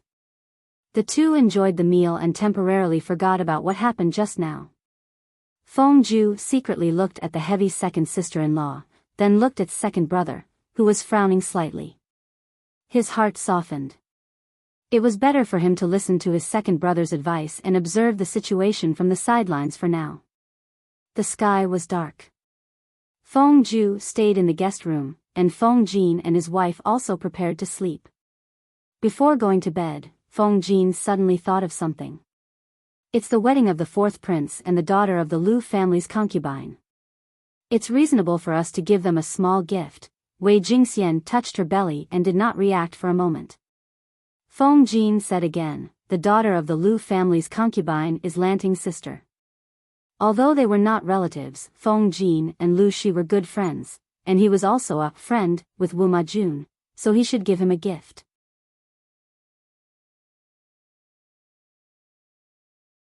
Chapter 362. The governor of Lu province is busy. As the second son, Lanting has to send his sister off. Feng Jin turned around and sighed. But she shouldn't have come at this time. I don't know if she can get out of this mess. Wei Jingxian wanted to say something but stopped. The room was dark, so Feng Jin didn't notice the hesitation on her face. He didn't hear Wei Jingxian's reply for a long time. He reached out and touched her tight belly. Is the child bothering you again? They had been married for 2 to 3 years. He knew Wei Jingxian's stubborn temper. When she was still young, her legs would always cramp at night. She didn't want to disturb his rest, so she gritted her teeth and endured it. Toward such a wife, Feng Jin loved and respected her, and the relationship between the two steadily improved. No. I just suddenly thought of the past and felt a little emotional. Past? Feng Jin rarely heard his wife talk about the past. He smiled and asked, is it related to Lanting? Wei Jingxian secretly bit her lips with a troubled look on her face. She didn't know that Feng Jin already knew Lu Shi's gender. Even if Feng Jin and Lu Shi were friends, she was Lu Shi's former fiancé. She had been engaged since she was a child. Wei Jingxian couldn't figure out Feng Jin's attitude towards this matter, so she had always avoided mentioning Lu Shi. Wei Jingxian hesitated and tried to sound calm. Yes, it's related. I loved to eat when I was young, so I was round and a little fat. But I was naughty and couldn't calm down. I wanted to avoid the maids and play everywhere. One day, when no one was looking, I climbed up the pear tree outside the courtyard. I climbed up but couldn't get down. I cried for a long time. Feng Jin smiled. And then? I don't know if it's because children are similar in nature. The maids looked for me and almost cried, but Lanting found me. I was worried that I would be punished by the elders in the family, so they didn't let me ask the adults for help. But I didn't dare to go down. I couldn't do anything, so she said she wanted to be my cushion. She said she would take responsibility if I fell. Wei Jingxian smiled mischievously. Madam must have been very cute when you were young. What happened after you jumped down? Was you safe and sound? Since it was round and smooth, it must have hit Lu Shi when it jumped down. Thinking of that scene, Feng Jin felt inexplicably pleased. Wei Jingxian said, I'm fine, but Lanting's muscles and bones have been hurt. Feng Jin held back his laughter and teased, if that's the case, should prepare a small gift for Lanting tomorrow to thank her for her kindness. Wei Jingxian was startled. She thought that Feng Jin was angry, but he didn't sound angry at all. She probed and said half-truthfully, could it be that my husband is jealous? Feng Jin asked suspiciously, why should your husband be jealous? He was jealous of a girl. Was he that kind of person? No. At this moment, Feng Jin's smart brain realized that the couple was talking about the same thing. He could not help but laugh. Wei Jingxian was also dumbfounded. She didn't understand what was so funny about her words. Go to sleep. It's rare that the child isn't bothering you. Have a good sleep. Feng Jin kept his smile and did not explain to Wei Jingxian. The couple did not speak for a night and slowly fell asleep. Nowadays, Shangjing was in a state of panic. The ordinary people did not know the inside story and continued to live ordinary lives. It was as if they were living in a peaceful era. The intrigues of the nobles did not affect them at all. Only those with a keen sense of smell could discover the undercurrents under the calm surface. It was not until Wu Majun's wedding that the calm surface began to show a slight, invisible crack. Apart from the wedding of Princess Yaina and the second prince a few years ago, this wedding was a rare joyous occasion for the Dongqing royal family. The gimmick of a royal wedding was very attractive to the audience in the live streaming room. Waha milk, #rubbing face. It's the streamer's sister getting married. Why am I so nervous as if it's my own wedding? Ingyang Kuaixian, the person above feels the same. I'm very nervous too. The streamer did not attend the second prince's wedding. Now that the person getting married is the streamer's sister, she can watch the ancient royal wedding in person. If she watches it, it's the same as us watching it. There was no feudal empire in the audience's dimension. The royal family was an unfamiliar word to the ordinary people. With their limited imagination, they could not imagine how grand an empire's wedding would be. During the few days when her sister was getting married, Jiang Pengji was very low-key. She stayed in the residence most of the time and only went out to visit a few times. Most of the people she visited were Lu Shi's friends in the officialdom. The content of the conversation was also boring and had no nutritional value. It was like the calm before the storm. As the date of the wedding approached, the atmosphere in the whole of Shangjing became more and more strange. Early that morning, Jiang Pengji started the live streaming. 150,000 viewers flooded in instantly. With Takshu's help, Jiang Pengji washed her hands carefully and put on a festive dress. She glanced at the bullet screen in the live streaming room and smiled faintly. Host V, am I handsome? As soon as she posted the bullet screen, her fans responded one after another. Various amounts of gifts flowed in like water. Therefore, Jiang Pengji, who was elegant and more handsome than the groom, was ready to go. She picked up the sandalwood fan in her hand and prepared to make things difficult for the groom. The wedding customs in Dongqing were like that. If the groom wanted to marry the bride, he had to go through 81 difficulties. In the words of the audience in the live streaming room, it was actually making trouble for the groom. However, compared to the vulgar behavior that the audience in the live streaming room complained about, making trouble in the current era was very elegant and difficult. Jiang Pengji chose a good angle. The audience in the live streaming room was dumbfounded. Dora Ameng, I always feel that if the single men went to the era of the host, they were destined to be single for the rest of their lives. There were many obstacles. Not only did they test the 4 arts, but they also required the groom to recite poetry, dance, and play with ink. They taught him about the classics and history. Because Wu Majun was a prince, it was inevitable that he would go easy on the groom. These tests were set in advance. He had the strategy. No matter how difficult or tricky the questions were, he could solve them easily. The high-spirited Wu Majun had passed through many obstacles. His elegant demeanor and excellent literary talent had left a good impression on him. Every time he passed a challenge, there would always be people cheering and praising him. If one did not know better, one would think that Wu Majun was the reincarnation of Wenxiu Xing. Jiang Pengji was in charge of the last challenge. The luxurious and exquisite house behind her was the place where Lu Huan would get married. Only with Jiang Pengji's permission could Wu Majun escort the bride away. That was the most exciting moment of the wedding. Lanting, please. Wu Majun was not interested in Lu Huan. After all, she was young and her bones had not even developed. What was interesting about her?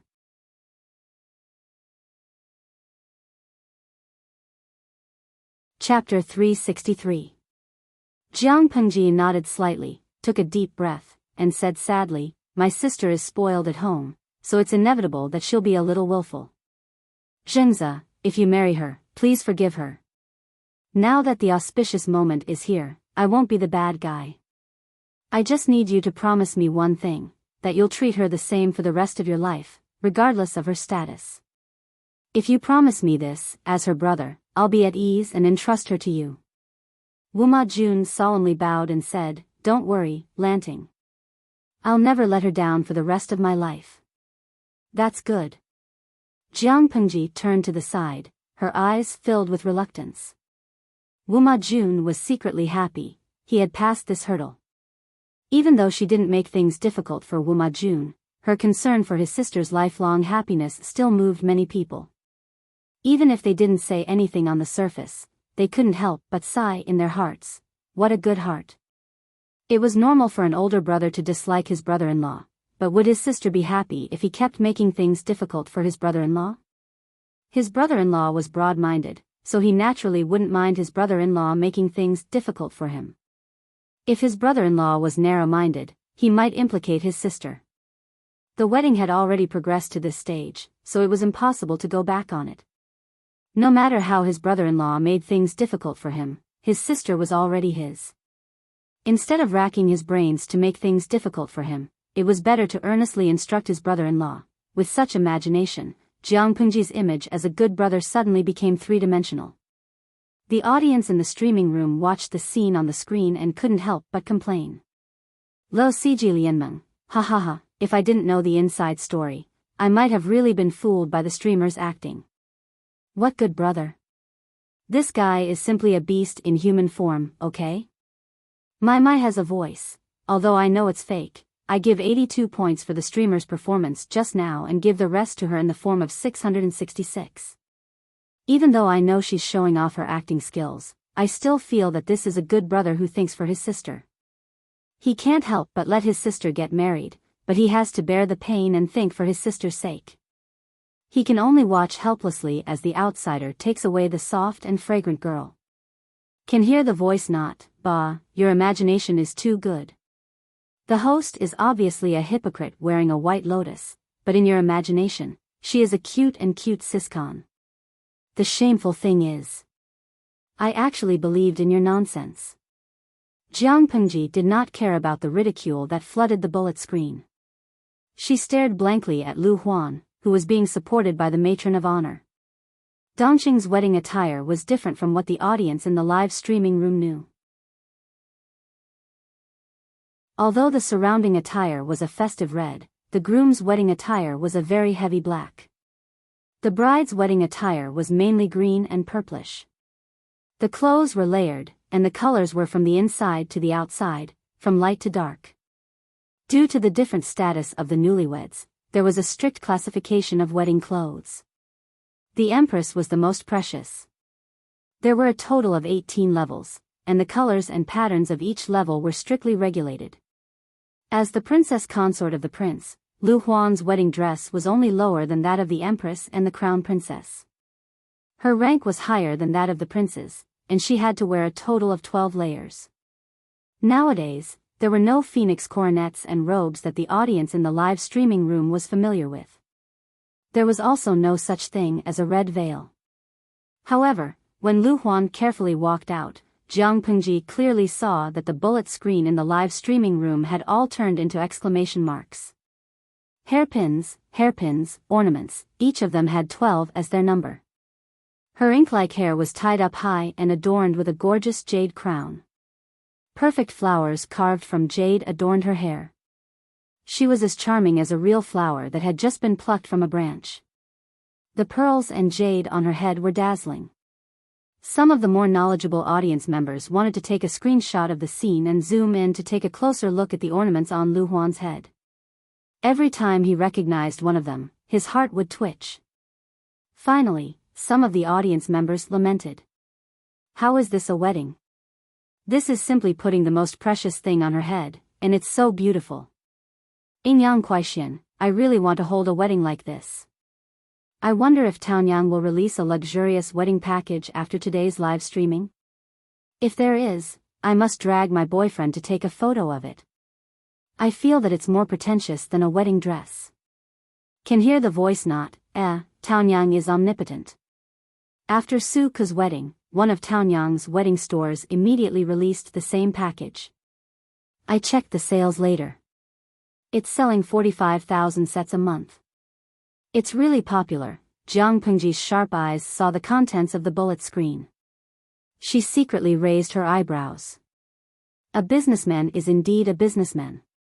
He's good at grasping business opportunities. Lo Siji Lianmeng, that wedding company? The simplified version costs $99.99. I saw the customer's reply and I almost died laughing. Look at how beautiful Su Ke and Xuanmei are. They will be together forever. But the buyer's show is simply a joke between a married couple. At this time, another audience member ridiculed. Grapevine Jiazi Dolai, I agree with the person above. Do you know how expensive the wedding ornaments on the streamer's sister's head are? I'm in this line of work. Calculating the current market price, it's at least in the hundreds of millions. How can Taonyang's imitations, which cost a few dollars, be auctioned off for hundreds of millions? That's just the headwear. It doesn't include the cost of the wedding dress. Even so, there were still some greedy audience members who went to search for Taonyang. When the keywords were entered, a few pages of information immediately popped up. Unbeknownst to Jiang Pengji, this strange streaming room had created a huge storm in their dimension. Many industries had been born and many unemployed people had been saved. Of course, after these people became rich, they did not forget to reward Jiang Pengji. The streaming room was noisy. Jiang Pengji saw that there were too many bullet screen comments. She simply blocked them for a while. She raised her hand and took Lu Huan's hand. In the future, you will marry into the royal family and live a good life. If you suffer any grievances, you must tell your brother, Jiang Pengji said sadly. Her tone was a little choked and full of reluctance. Those who heard it were very touched. Lu Huan was vigilant, but she also knew that she could not undermine Jiang Pengji. She bowed to Jiang Pengji. Her eyes were filled with tears. Brother, take care. Facing Jiang Pengji, who was an Oscar winner, Wu Majun and Lu Huan were at most popular actresses who had won the Newcomer Award. Their acting skills could be seen at a glance. Especially when Jiang Pengji was showing off her acting skills at that moment, and Lu Huan was absent-minded. Naturally, she was at a disadvantage. A royal wedding was naturally different from an ordinary one. If it was an ordinary person, the procedure would take a long time, but Wu Majun was a prince. He had the upper hand. He easily welcomed the bride, Lu Huan, onto the luxurious wedding sedan that was carried by 8 people. He then mounted the horse in high spirits. Although the scale of the wedding was not comparable to that of Princess Yaina, the bride, Lu Huan's dowry was talked about enthusiastically by the people of Shangjing. 10 miles of red makeup, it lived up to its name. There were 100 tables of banquets in front of the 4th prince's residence. There was a dazzling array of seafood, delicacies, and exotic fruits. Although the cuisine in ancient times was not as developed as in the streaming room, they had sufficient ingredients.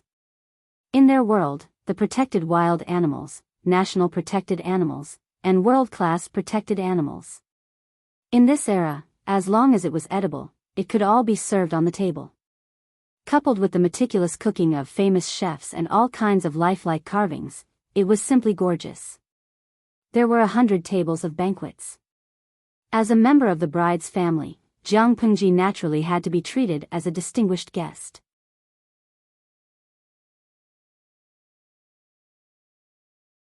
Chapter 364. Lang Jun, you can't bear to part with the second Nyangzi? Su Ke had already left his lowly status and found a seat in the corner as Lu Shi's right-hand man. He was eating delicious food. Seeing Jiang Pengji's unhappy expression, he was afraid that she would do something against the rules, so he secretly tested her. Why would I be reluctant? Jiang Pengji glanced at him and said, I just suddenly remembered something. A few years ago, the second prince and the princess of the northern borderline got married, and Shangjing was just as lively. It was a world of ice and snow, and 100 banquets were held. The atmosphere was heated. Now that I think about it, it coincides with today's scene. Su Ke was silent. Of course, he knew what happened that year. Shangjing had a severe snowstorm, but the wedding of the second prince and the princess of the northern borderline was still lively. 100 banquets were held for 9 days and 9 nights, but almost no one touched the food. In a world of ice and snow, the food was not tasty when it was cold. Not far away, people starved to death. The back of the second prince's mansion was full of food and buckets of swill. Thinking about these things, it would be strange if his Lang Jun could be happy. The 100 banquets were supposed to be a joyous occasion for the whole city, for the people, for the celebration of the new couple. In fact, ordinary people could not even get close to it, let alone sit at the table. Lang Jun, today is the second Nyangzi's big day. Even if you sigh, you should be happy. After being interrupted, Su Ke suddenly lost his appetite to eat. Like Su Ke, the bridegroom also lost his appetite. Wu Majun was forced to drink 2 glasses of wine as a gesture. He walked into the bridal chamber with a faint smell of alcohol. Night had fallen, but when he looked at the bride sitting by the bed, with her young face and dry body, he could not arouse any sexual interest at all. The maid helped Lu Huan wash off her makeup and remove her heavy headwear. Without the concealment of heavy makeup, her face looked even more youthful and tender. Even if her facial features were very good and one could tell at a glance that she was a beauty with unlimited potential in the future, Lu Huan was still too young. She looked like an unripe fruit. How could she be eaten? Wu Majun was unwilling, but that was the wedding procedure. Not wanting to consummate their marriage was akin to slapping the bride in the face. If Lu Huan's family found out, who knew what kind of rumors would spread? Lu Huan timidly glanced at her husband, her face instantly flushed with embarrassment. Wu Majun was not a gentleman, but he was very thick-skinned. He was the best at deceiving ignorant girls. The two of them drank the nuptial wine. Even though the alcohol content of the wine was not high, Lu Huan felt a little dizzy. Her whole body felt as if she was walking on cotton, light as a feather. Wu Majun secretly frowned, his pursed lips tightened. According to the customs of the royal family, some drugs would be added to the nuptial wine to help the newlyweds get rid of their shyness and unfamiliarity so that they could enter the bridal chamber. Lu Zhai could not taste it, but Wu Majun, who had been through hundreds of battles and was not afraid of meat or vegetables, could taste it. Wuma Jun said considerately, "You must be hungry. Let's eat something before we settle down." Although Lu Huan was young, being young had its own taste. Anyway, he was not the one who was at a disadvantage. Lu Huan's ears heated up. She shyly nodded and secretly tightened her grip on a bottle in her sleeves. She had asked someone to secretly search for this thing in the little slut Huijun's room. Huijun was mysterious and took this thing very seriously. Lu Huan, who had persecutory delusions, thought that this was something Huijun used to harm her. However, after the doctor examined it, he said that it was a pregnancy aid medicine. Lu Huan did not believe it and secretly invited a few doctors to examine it. The conclusion they came to was the same. It was harmless to the body. Many precious medicines were used to help a woman get pregnant. At first, Lu Huan did not want to use this thing, but she could not help but be tempted. After that, she quietly ground some medicinal powder and mixed it with food. After a few transfers, she gave it to a woman who did odd jobs. She had been married for 3 years and had been abandoned by her husband. Her status in the family was worrying. Lu Huan ordered her trusted servant girl to secretly bribe a cook. The cook took advantage of the night to secretly defile the woman. After a month, she actually had a pulse of pregnancy. This all happened on the way to Shangjing. It was done secretly and carefully, so it did not arouse suspicion. Lu Huan was determined to capture her husband's heart and gain a foothold in the fourth prince's residence. Naturally, she valued children. When she was having breakfast this morning, she had already secretly consumed the easy pregnancy pill and gotten someone to send Huijun some food mixed with cold elements. In this way, she did not believe that she would not be able to give birth to a son before Huijun. Lu Huan and Wuma Jun ate some food. She said charmingly, "It's late. Husband, do you want to settle down?" Perhaps it was the nuptial wine that had taken effect. Wuma Jun felt his whole body heat up. He nodded in agreement and carried her to the wedding bed. After a round of sex, the medicinal effect in Wuma Jun's body had subsided. He got up and called for the servants to prepare hot soup. He looked at Lu Huan, who was sleeping soundly in his arms with traces of tears on her face. He secretly pouted. Her shriveled body was like a man's. "Your servant will serve your highness as you bathe." Wuma Jun was feeling that this wedding night was extremely boring. A refreshing fragrance wafted into his nose, causing his abdomen to tighten. When he listened carefully, the woman's voice seemed to be scratching his heart. It was itchy and made his heart tremble. Come in," Wuma Jun answered vaguely. A graceful figure walked out from behind the curtain with a basin of water in her hands. Her steps were light and graceful. Her clothes were clean and neat, and there was not the slightest bit of extra embellishment in her hair. She was like a beautiful lotus flower standing in the cool breeze, but her starry eyes were captivating, as if they could hook away one's soul. Her plump lips were red without any makeup, making one want to lean forward and taste them. "What's your name?" The other party seemed to be confused by the rude question. She lowered her head and said timidly, "Your servant's name is Huijun." "Good name." Wuma Jun's eyes were glued to her full and perky chest. He asked again, "Are you a servant girl in the residence?" "No, your servant is the second Nyangzi, the fourth imperial concubine's dowry." Towards the end, she was practically biting her lower lip as she spoke. A dowry girl had the duty to serve the male master. After Wuma Jun heard this, his eyes lit up. However, he was a hypocrite. He could not hug her directly. Instead, he put on airs and asked, "Why haven't I seen you before?" Huijun said, "Tonight is the wedding night of your highness and the imperial concubine." At the mention of this, Wuma Jun was in a slightly bad mood. However, when he thought of the peerless beauty in front of him, his lower abdomen could not help but tighten. "Come here and help me bathe." "Yes." Huijun soaked a towel in hot water. Just as she was about to help him wipe his back, he suddenly grabbed her wrist. Wu Majun felt as if he was grabbing a soft and boneless hand. The skin was smoother and smoother than a peeled egg. As the two of them got closer, the seeping fragrance became clearer. You're tuning into the Romantic Tales YouTube channel. Don't forget to subscribe and join us on this journey to catch the most captivating stories.